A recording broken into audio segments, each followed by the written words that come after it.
Hi ಎಲ್ರಿಗೂ ನಮಸ್ಕಾರ. ನಾನು ಶಿವಕುಮಾರ್ ಚೌಹಾಣ್. ಪ್ರೀತಿಯ ವಿದ್ಯಾರ್ಥಿ ಮಿತ್ರರೇ, classic KS IAS study circle ವತಿಯಿಂದ ನಾವು TETಗೆ ಸಂಬಂಧಪಟ್ಟಂತೆ ನಾವು ಈಗ ಮ್ಯಾರಥಾನ್ ಕ್ಲಾಸಸ್ ಅನ್ನ ನಾನು ತಗೊಳ್ತಾ ಇದ್ದೇನೆ. ಅಂದ್ರೆ ಪೌರನೀತಿ ವಿಭಾಗಕ್ಕೆ ಸಂಬಂಧಪಟ್ಟಂಗೆ ಸಮಾಜ ವಿಜ್ಞಾನ ವಿಷಯಕ್ಕೆ ಸಂಬಂಧಪಟ್ಟಿರ್ತಕ್ಕಂಥ ಇದರ ಮಾಹಿತಿಯಲ್ಲಿ ನಾವು ಅದರಲ್ಲಿ ಪೌರನೀತಿ ವಿಷಯಕ್ಕೆ ಸಂಬಂಧಪಟ್ಟಿರ್ತಕ್ಕಂಥ ವಿಷಯವನ್ನ ನಾವು ಕ್ವಶನ್ ಪೇಪರ್ನ ಬಿಡಿಸೋದ್ರ ಮೂಲಕ, ಅಂದ್ರೆ ಹಳೆಯ ಪ್ರಶ್ನೆ ಪತ್ರಿಕೆಗಳನ್ನ ಸಾಲ್ವ್ ಮಾಡೋದ್ರ ಮೂಲಕ ನಾವು ಸೆಷನ್ಸ್ ಗಳನ್ನ ಸ್ಟಾರ್ಟ್ ಮಾಡ್ತಾ ಇದ್ದೇವೆ ಇವತ್ತಿಂದ. ಸೊ ಎಲ್ರಿಗೂ ಒಂದು ವಿಶೇಷವಾಗಿರ್ತಕ್ಕಂಥ ಒಂದು ಸೂಚನೆ ಏನಪ್ಪಾ ಅಂತ ಹೇಳಿದ್ರೆ, ಸ್ನೇಹಿತರೆ, ಇದೇ ನವೆಂಬರ್ 2ನೇ ತಾರೀಕು ನಮ್ಮ classic KS IAS study circle ನಲ್ಲಿ ನಾವು ಉಚಿತ ಕಾರ್ಯಾಗಾರವನ್ನ ಹಮ್ಮಿಕೊಳ್ತಾ ಇದ್ದೇವೆ. ಅಂದ್ರೆ TETಗೆ ಸಂಬಂಧಪಟ್ಟಂಗೆ. ಸೊ ಅದಕ್ಕೆ ಸಂಬಂಧಪಟ್ಟಂಗೆ ತಾವೆಲ್ಲರೂ ಕೂಡ ಭಾಗಿಯಾಗ್ತೀರಿ ಅಂತ ಹೇಳಿ ನಾನು ಅನ್ಕೊಳ್ತಾ ಇದ್ದೀನಿ. ಅದಾದ್ಮೇಲೆ 2ನೇ ತಾರೀಕು ಅದಾದ್ಮೇಲೆ ಮಾರನೇ ದಿನ ನಮ್ಮಲ್ಲಿ TET ಬ್ಯಾಚಸ್ ಸ್ಟಾರ್ಟ್ ಆಗ್ತಾ ಇದೆ.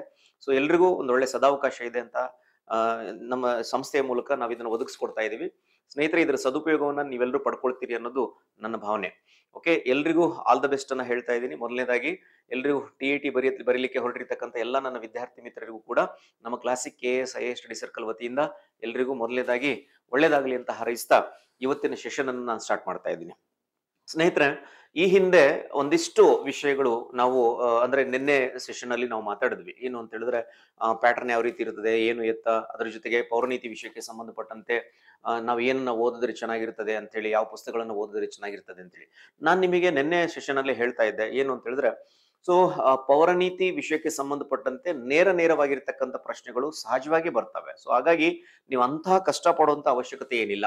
ಸಿಲೆಬಸ್ ಅನ್ನ ನೀವು ನೀಟಾಗಿ ಒಂದ್ ಕಡೆಯಿಂದ ಕರೆಕ್ಟ್ ಆಗಿ ಫಾಲೋ ಅಪ್ ಮಾಡಿದ್ರೆ ಸಾಕು, ಈಸಿಯಾಗಿ ಔಟ್ ಆಫ್ ಔಟ್ ಎಲ್ಲ ಕ್ವಶನ್ಸ್ ಗಳಿಗೂ ಅಟೆಂಡ್ ಮಾಡಬಹುದು ಅಂತ ಹೇಳಿ ಇವತ್ತು ನಾನು ನಿಮ್ಮೊಂದಿಗೆ ಒಟ್ಟು 16 ಪ್ರಶ್ನೆಗಳನ್ನ ಇವತ್ತು ನಾನು ನಿಮ್ಮೊಂದಿಗೆ ನಾನು ಬಿಡಿಸೋನಿದ್ದೇನೆ. ಇವು ನಿಮ್ಮ ಸಂಭವನೀಯ ಪ್ರಶ್ನೆಗಳು ಹೌದು, ಅದರ ಜೊತೆಗೆ ಹಳೆಯ ಪ್ರಶ್ನೆ ಪತ್ರಿಕೆಯಲ್ಲಿ ಬಂದಿರತಕ್ಕಂಥ ಪ್ರಶ್ನೆಗಳು ಹೌದು. ಸೊ ಅದರಲ್ಲೂ ಕೂಡ ಇಂಪಾರ್ಟೆಂಟ್ ಆಗಿರ್ತಕ್ಕಂಥ ಒಂದಿಷ್ಟು ಪ್ರಶ್ನೆಗಳನ್ನ ನಾನು ಚಾಯ್ಸ್ ಮಾಡಿಕೊಂಡು ನಿಮ್ಮ ಮುಂದೆ ಪ್ರಸ್ತುತ ಪಡಿಸ್ತಾ ಇದ್ದೀನಿ. ಸೊ ಮೊದಲನೇದಾಗಿ ನಿಮ್ಮ TETಯ ಪೌರನೀತಿ ವಿಷಯಕ್ಕೆ ಸಂಬಂಧಪಟ್ಟಂತೆ ಸೊ ಮೊದಲನೇ ಸೆಷನ್ ಇವಾಗ ಸ್ಟಾರ್ಟ್ ಮಾಡ್ತಾ ಇದ್ದೀವಿ. ಸೊ ಎಲ್ರಿಗೂ ಸ್ವಾಗತ. ಓಕೆ, ಸೊ ನೆನಪಿಟ್ಕೊಳ್ಳಿ, ಇದೇ 2ನೇ ತಾರೀಕು ಅಂದ್ರೆ ನಾಳೆ ಬರ್ತಿರ್ತಕ್ಕಂಥ 2ನೇ ತಾರೀಕು ನವೆಂಬರ್ 2ನೇ ತಾರೀಕಿನಂದು ನಮ್ಮ classic KS IAS study circle ವತಿಯಿಂದ ನಾವು ಉಚಿತ ಕಾರ್ಯಾಗಾರವನ್ನು ಹಮ್ಮಿಕೊಳ್ತಾ ಇದ್ದೀವಿ. ಸೊ ಎಲ್ಲರೂ ಕೂಡ ಭಾಗಿಯಾಗ್ತೀರಿ ಅಂತೇಳಿ ಭಾವಿಸ್ಕೊಂಡು ನಾನು ಈ ತರಗತಿಯನ್ನು ಸ್ಟಾರ್ಟ್ ಮಾಡ್ತಾ ಇದ್ದೀನಿ. ಸ್ನೇಹಿತರೆ, ಇಲ್ಲಿ ಮೊದಲನೇದಾಗಿ ಒಂದು ಪ್ರಶ್ನೆ ಇದೆ. ಏನು ಅಂತ ಹೇಳಿದ್ರೆ, ಭಾರತದ ಸಂಸತ್ತು ಪೌರತ್ವ ಕಾಯ್ದೆಯನ್ನು ಜಾರಿಗೆ ತಂದಂತ ವರ್ಷ ಯಾವುದು ಅಂತ ಹೇಳಿ ಕೇಳಿದ್ದಾನೆ. ಭಾರತದ ಸಂಸತ್ತು ನೋಡಿ, ಭಾರತ ದೇಶದ ಸಂಸತ್ತಿಗೆ ಮಾತ್ರ ಪೌರತ್ವಕ್ಕೆ ಸಂಬಂಧಪಟ್ಟಂತೆ ಕಾಯ್ದೆ ಕಾನೂನು ಮಾಡುವಂತ ಅಧಿಕಾರ ಇರ್ತಕ್ಕಂಥದ್ದು. ಇದು ನಿಮಗೆ ಫಸ್ಟ್ ಕ್ಲಿಯಾರಿಟಿ ಇರಲಿ. ಸೊ ಭಾರತ ದೇಶದ ಸಂಸತ್ತು ಪೌರತ್ವಕ್ಕೆ ಸಂಬಂಧಪಟ್ಟಂತೆ ಕಾಯ್ದೆ ಮಾಡಿದಂಥದ್ದು, ಅಂದ್ರೆ ಆ ಕಾಯ್ದೆಯನ್ನ ಜಾರಿಗೆ ತಂದಂತ ವರ್ಷ ಅಂತೇಳಿ, ಪೌರತ್ವ ಕಾಯ್ದೆ ಜಾರಿಗೆ ತಂದಂತ ವರ್ಷ ಅಂತೇಳಿ ನೋಡಿ. ಫಸ್ಟ್ 1955ನೇ ಇಸ್ವಿಯಲ್ಲಿ ಈ ಪೌರತ್ವ ಕಾಯ್ದೆ ಅಂತ ಹೇಳಿ ಮಾಡ್ತಾರೆ. ಈ ಕಾಯ್ದೆ ಏನ್ ಮಾಡಿದಾರಲ್ಲ, ಇದು 1953 ಅಂತೂ ಅಲ್ಲ, 1954 ಅಲ್ಲ, 1956 ಅಲ್ಲ. ಓಕೆ, ಮೂರನೇ ಆಪ್ಷನ್ ಏನಿದೆಯಲ್ಲ 1955 ಅಂತ ಹೇಳಿ. ಈ ಪೌರತ್ವ ಕಾಯ್ದೆಯ ಬಗ್ಗೆ ನಾವು ಮಾತನಾಡೋದಾದ್ರೆ ನೋಡಿ, ಈ ಪೌರತ್ವ ಕಾಯ್ದೆಯ ಮೇಲೆ ಇನ್ನ ಯಾವ ರೀತಿ ಪ್ರಶ್ನೆಗಳು ರೈಸ್ ಆಗಿದಾವೆ ಅಂತ ಹೇಳಿ ನಾನು ಹೇಳ್ತೀನಿ. ಏನಪ್ಪಾ ಅಂತ ಹೇಳಿದ್ರೆ ನೋಡಿ, ಈ ಪೌರತ್ವ ಕಾಯ್ದೆಯನ್ನ 1955ನೇ ಇಸ್ವಿಯಲ್ಲಿ ಅದು ಡಿಸೆಂಬರ್ 30ನೇ ತಾರೀಕಿಗೆ ನೆಹರೂರವರ ಸರ್ಕಾರ ಏನ್ ಮಾಡ್ತು, ಈ ಪೌರತ್ವ ಕಾಯ್ದೆಯನ್ನ ಜಾರಿಗೊಳಿಸುತ್ತೆ. ಅಂದ್ರೆ ಪ್ರಾಬ್ಲಮ್ ಏನಾಗಿತ್ತಪ್ಪ ಅಂತ ಹೇಳಿದ್ರೆ, 1947 ಮೂವ್ಮೆಂಟ್ ಅಲ್ಲಿ ನಮಗೆ ಸ್ವತಂತ್ರ ಬಂದ ಕ್ಷಣದಿಂದ ಅಲ್ಲಿಂದ 1950s ವರೆಗೂ ಕೂಡ ನಮ್ಮಲ್ಲಿ ಬರೋರ ಸಂಖ್ಯೆನೂ ಜಾಸ್ತಿ ಆಗ್ತಾ ಇತ್ತು, ಹೊರಗಡೆ ಹೋಗೋರ ಸಂಖ್ಯೆನೂ ಜಾಸ್ತಿ ಆಗ್ತಾ ಇತ್ತು. ಸೊ ಇದರಿಂದಾಗಿ ನಮ್ಮೋರು ಯಾರು, ನಮ್ಮೋರು ಅಲ್ಲದೆ ಇರೋರು ಯಾರು ಅನ್ನೋ ಕನ್ಫ್ಯೂಷನ್ ಅಲ್ಲಿ ನಾವಿದ್ವಿ. ಸೊ ಅನ್ನೋ ಕಾರಣಕ್ಕೋಸ್ಕರ ಏನಾಗ್ತಿದೆ ಅಂತ ಹೇಳಿದ್ರೆ, 1955 ಅಲ್ಲಿ ಡಿಸೆಂಬರ್ 30ನೇ ತಾರೀಕಿನಿಂದ ಜಾರಿಗೆ ಬರುವಂತೆ ಏನ್ ಮಾಡ್ತಾರೆ, ಒಂದು ಪೌರತ್ವ ಕಾಯ್ದೆ ಅಂತ ಹೇಳಿ ಮಾಡ್ತಾರೆ. ಪೌರತ್ವ ಕಾಯ್ದೆ ಅಂತ ಹೇಳಿ ಮಾಡ್ತಾರೆ. ಈ ಕಾಯ್ದೆಯನ್ನ ಮಾಡಿ ಈ ಕಾಯ್ದೆಗೆ ಇಲ್ಲೇವರೆಗೂ ಅಪ್ ಟು ಇಲ್ಲೇವರೆಗೂ ನೋಡಿ ಒಟ್ಟು 6 ಬಾರಿ ತಿದ್ದುಪಡಿ ತರಲಾಗಿದೆ. ಎಷ್ಟು ಬಾರಿ? ಒಟ್ಟು 6 ಬಾರಿ ತಿದ್ದುಪಡಿ ತರಲಾಗಿದೆ. ಸೊ ಯಾವ್ಯಾವ ಸಂದರ್ಭದಲ್ಲಿ ತಿದ್ದುಪಡಿ ಮಾಡಿದ್ದಾರೆ? 1986ನೇ ಇಸ್ವಿಯಲ್ಲಿ ಒಂದು ಬಾರಿ ತಿದ್ದುಪಡಿ ಮಾಡಿದ್ದಾರೆ. 1992ನೇ ಇಸ್ವಿಯಲ್ಲಿ ಮತ್ತೊಂದು ಬಾರಿ ತಿದ್ದುಪಡಿ ಮಾಡಿದ್ದಾರೆ. ಅದಾದ್ಮೇಲೆ 2003ನೇ ಇಸ್ವಿಯಲ್ಲಿ ಮತ್ತೊಂದು ಬಾರಿ ತಿದ್ದುಪಡಿ ಮಾಡಿದ್ದಾರೆ. ಅದಾದ್ಮೇಲೆ 2005ನೇ ಇಸ್ವಿಯಲ್ಲಿ ಮತ್ತೊಂದು ಬಾರಿ ತಿದ್ದುಪಡಿ ಮಾಡಿದ್ದಾರೆ.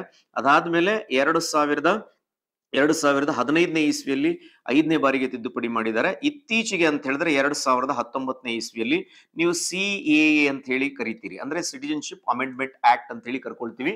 ಪೌರತ್ವ ತಿದ್ದುಪಡಿ ಕಾಯ್ದೆ 2019 ಅಂತ ಹೇಳಿ ಕರ್ಕೊಳ್ತೀವಿ. ಸೊ ಇದನ್ನ ನಿಮಗೆ ಹಳೆ ಪ್ರಶ್ನೆ ಪತ್ರಿಕೆಯಲ್ಲಿ ಇದು 2015ನೇ ಇಸ್ವಿಯಲ್ಲಿ ಬಂದಿರತಕ್ಕಂತ ಒಂದು ಪ್ರಶ್ನೆ ಏನಪ್ಪಾ ಅಂತ ಹೇಳಿದ್ರೆ, ಅಷ್ಟೊತ್ತಿಗೆ ಅಂದ್ರೆ ನಮ್ಮ ಈ ಪೌರತ್ವ ಕಾಯ್ದೆಗೆ 5 ಬಾರಿ ತಿದ್ದುಪಡಿ ಆಗಿತ್ತು. ಇದ್ರ ಮೇಲೆ ಪ್ರಶ್ನೆ ರೈಸ್ ಆಗಿತ್ತು. ಏನು ಅಂತ ಹೇಳಿದ್ರೆ, ಇಲ್ಲೇವರೆಗೂ ಪೌರತ್ವ ಕಾಯ್ದೆಗೆ ಎಷ್ಟು ಬಾರಿ ತಿದ್ದುಪಡಿ ತರಲಾಗಿದೆ ಅಂತ ಹೇಳಿ 2015ರ ಪ್ರಶ್ನೆ ಪತ್ರಿಕೆಯಲ್ಲಿ ಒಂದು ಬಂದಿತ್ತು. ಸೊ ಅವಾಗ ನೀವು 5 ಬಾರಿ ಅಂತ ಹೇಳಿ ತಿದ್ದುಪಡಿ ಮಾಡಬಹುದಾಗಿತ್ತು. ಇವಾಗ 6 ಬಾರಿ ಅಂತ ಹೇಳಿ ನೀವು ಹೇಳ್ಬೋದು. ಯಾಕಂದ್ರೆ 2019ನೇ ಇಸ್ವಿಯಲ್ಲಿ ಸಿಟಿಜನ್ಶಿಪ್ ಅಮೆಂಡ್ಮೆಂಟ್ ಆಕ್ಟ್ ಅಂತ ಹೇಳಿ ಮತ್ತೊಮ್ಮೆ ಮಾಡಿದ್ರು. ಇದನ್ನ ಇತ್ತೀಚೆಗೆ ಅದಕ್ಕೆ ಸಂಬಂಧಪಟ್ಟಂಗೆ ಇತ್ತೀಚೆಗೆ ಅದನ್ನ ಜಾರಿಗೊಳಿಸಿದ್ರು, ಮತ್ತೆ ಅದನ್ನ ಸ್ಟಾಪ್ ಮಾಡ್ಬಿಟ್ಟಿದ್ರು. ಮತ್ತೆ ಅದನ್ನ ಮತ್ತೆ 2024 ಮಾರ್ಚ್ 11ನೇ ತಾರೀಕಿನಿಂದ ಮತ್ತೆ ಅದನ್ನ ಜಾರಿಗೊಳಿಸಿರ್ತಕ್ಕಂಥದ್ದನ್ನ ನಾವು ನೋಡ್ತೇವೆ.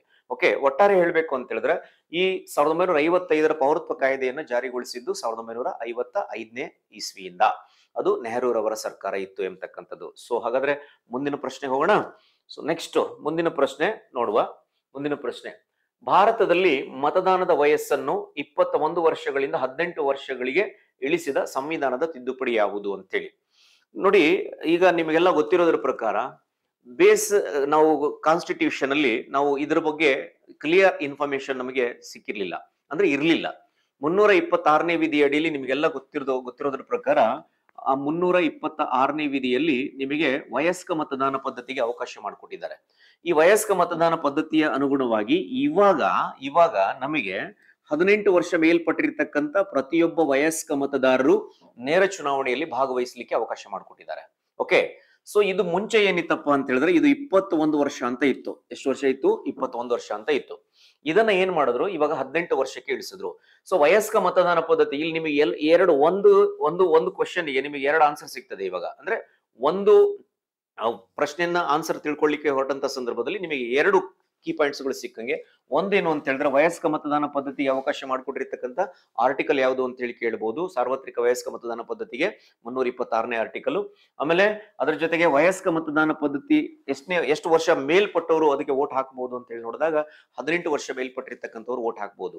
ಇದನ್ನ ಅವ್ರು ಕೇಳಿರೋ ಪ್ರಶ್ನೆ ಏನಪ್ಪಾ ಅಂತ ಹೇಳಿದ್ರೆ, ಈ ಮತದಾನದ ವಯಸ್ಸು 21 ಇದ್ದಿದ್ದನ್ನ 18ಕ್ಕೆ ಇಳಿಸಿದಂತ ತಿದ್ದುಪಡಿ ಯಾವುದು ಅಂತ ಹೇಳಿ ಕೇಳಿದಾನೆ.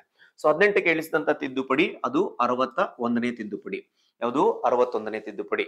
ನೋಡಿ, ಈ 61ನೇ ತಿದ್ದುಪಡಿಯನ್ನ 1988ನೇ ಇಸ್ವಿಯಲ್ಲಿ ರಾಜೀವ್ ಗಾಂಧಿ ಸರ್ಕಾರ ಇತ್ತು.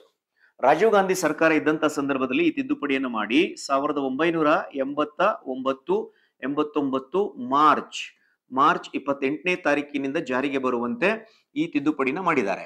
ಮಾರ್ಚ್ 28ನೇ ತಾರೀಕಿನಿಂದ ಜಾರಿಗೊಳಿಸಿದ್ದಾರೆ.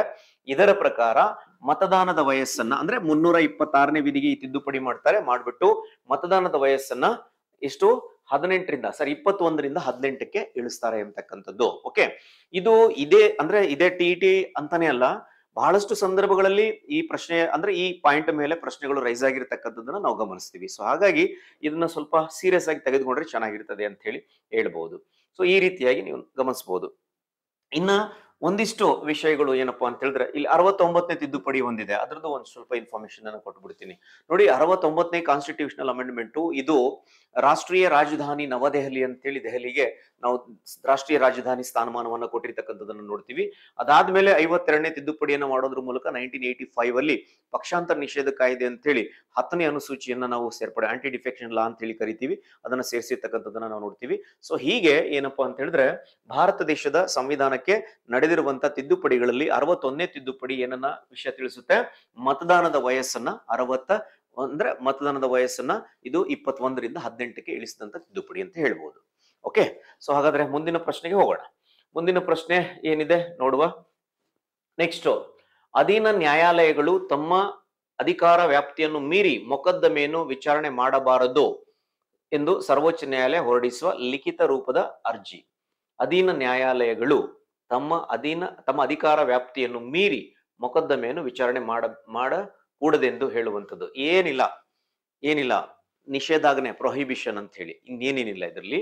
ಸೊ ನಿಷೇಧಾಜ್ಞೆ, ಪ್ರೊಹಿಬಿಷನ್ ಅಂತ ಹೇಳಿ ಇದನ್ನ ಪ್ರತಿಬಂಧಕಾಜ್ಞೆ ಅಂತ ಹೇಳಿ ಕರಿತೀವಿ. ಏನಂತ ಕರಿತೀವಿ? ಪ್ರತಿಬಂಧಕಾಜ್ಞೆ ಅಂತ ಹೇಳಿ ಕರಿತೀವಿ, ಅಥವಾ ನಿಷೇಧಾಜ್ಞೆ ಅಂತ ಹೇಳಿ ಕರಿತೀವಿ. ಸೊ ಮೇಲಿನ ನ್ಯಾಯಾಲಯ ಅಧೀನ ನ್ಯಾಯಾಲಯಕ್ಕೆ ಹೇಳೋದು ಏನಂತ, ನಿನ್ನ ಕರ್ತವ್ಯ ವ್ಯಾಪ್ತಿಯನ್ನ ಮೀರಿ ನೀನು ಕರ್ತವ್ಯವನ್ನ ನಿರ್ವಹಿಸಬೇಡ ಅಂತ ಹೇಳ್ತಕ್ಕಂಥದ್ದು. ಸೊ ಇದು ಪ್ರತಿಬಂಧಕಾಜ್ಞೆ ಅಥವಾ ನಿಷೇಧಾಜ್ಞೆ ಅಂತ ಹೇಳಿ ಕರಿತೀವಿ. ಇದನ್ನ ಪ್ರೊಹಿಬಿಷನ್ ಅಂತ ಹೇಳಿ ಕರೀತಾರೆ. ಅದಾದ್ಮೇಲೆ ಬಂದಿ ಪ್ರತ್ಯಕ್ಷೀಕರಣ ನಿಮ್ಗೆ ಗೊತ್ತೇ ಇದೆ ಬಂದಿ ಪ್ರತ್ಯಕ್ಷೀಕರಣ 24 ಗಂಟೆಗಳ ಒಳಗಾಗಿ ಬಂಧಿಸಲ್ಪಟ್ಟಂತಹ ವ್ಯಕ್ತಿಯನ್ನ ತನ್ನ ಪ್ರಯಾಣದ ಅವಧಿಯನ್ನು ಹೊರತುಪಡಿಸಿ, ಜೊತೆಗೆ ರಜಾ ದಿನವನ್ನು ಹೊರತುಪಡಿಸಿ ಹತ್ತಿರದ ನ್ಯಾಯಾಲಯ ಅಥವಾ ನ್ಯಾಯಾಧೀಶರ ಮುಂದೆ ಸಬ್ಮಿಟ್ ಮಾಡದೇ ಇರತಕ್ಕಂಥ ಸಂದರ್ಭದಲ್ಲಿ ಅವರನ್ನ ತಕ್ಷಣ ಹಾಜರುಪಡಿಸು ಅಂತ ಹೇಳಿ ಹೊರಡಿಸುವಂತ ರಿಟ್ ಆಗಿರೋದ್ರಿಂದ ಇದು ಬಂದಿ ಪ್ರತ್ಯಕ್ಷೀಕರಣ ಅಂತ ಹೇಳಿ ಕರೆಸ್ಕೊಳ್ಳುತ್ತೆ. ತದನಂತರದಲ್ಲಿ ಪರಮಾದೇಶ, ನೀನು ನಿನ್ ಕೆಲಸವನ್ನ ಮಾಡು ಅಂತ ಹೇಳಿಡೋದು. ಒಬ್ಬ ಸರ್ಕಾರಿ ಅಧಿಕಾರಿ ಅಥವಾ ಸರ್ಕಾರಿ ಪ್ರಾಧಿಕಾರ ತನ್ನ ಕರ್ತವ್ಯವನ್ನ ಸರಿಯಾಗಿ ನಿರ್ವಹಿಸದೇ ಇದ್ದಾಗ ಅಥವಾ ಅದರಲ್ಲಿ ಲೋಪವನ್ನು ಎಸಗದಂತ ಸಂದರ್ಭದಲ್ಲಿ ನೀನು ನಿನ್ನ ಕೆಲಸವನ್ನ ಸರಿಯಾಗಿ ಮಾಡು ಅಂತೇಳಿ ಹೊರಡಿಸುವಂತ ರಿಟ್ಟು ಅದು ಪರಮಾದೇಶ. ಇದನ್ನ ನಾವು ಮ್ಯಾಂಡಮಸ್ ಅಂತ ಹೇಳಿ ಕರ್ಕೊಳ್ತೀವಿ. ಇನ್ನ ಸರ್ಶಿಯೋರರಿ ಅಂತ ಹೇಳಿದ್ರೆ ನಿನ್ನ ಕೈಯಲ್ಲಿ ಆಗದೇ ಇರೋದನ್ನ ನೀನು ವರ್ಗಾವಣೆಯನ್ನು ಮಾಡು ಅಥವಾ ಕಳಿಸ್ಕೊಡು ಅಂತ ಹೇಳಿ ಹೊರಡಿಸುವಂತ ರಿಟ್ಟು ಅಂದ್ರೆ ಸರ್ಶಿಯೋರರಿ. 2 ಕಾರಣಕ್ಕೋಸ್ಕರ ಹೊರಡಿಸ್ತಾರೆ. ಏನು, ಮೇಲಿನ ನ್ಯಾಯಾಲಯ ಅಧೀನ ನ್ಯಾಯಾಲಯಗಳಿಗೆ ಹೊರಡಿಸ್ತಕ್ಕಂಥ ರಿಟ್ಟು. ಈ ರಿಟ್ಟನ್ನ ಸರ್ಶಿಯೋರರಿಯನ್ನ ಮೇಲಿನ ನ್ಯಾಯಾಲಯ ಅಧೀನ ನ್ಯಾಯಾಲಯಕ್ಕೆ ನಿನ್ನಲ್ಲಿ ಬಾಕಿ ಉಳಿಸ್ಕೊಂಡಿರ್ತಕ್ಕಂಥ ಯಾವುದೇ ಪ್ರಕರಣಗಳಿದ್ರು ಕೂಡ ಅದನ್ನ ನನ್ನ ಕಡೆ ಕಳಿಸ್ಕೊಡು, ನಾನು ಅದನ್ನ ಬಗೆಹರಿಸಿ ಕಳಿಸ್ತೀನಿ ಅಂತ ಹೇಳಿ ಹೊರಡಿಸುವಂತ ರಿಟ್ಟು.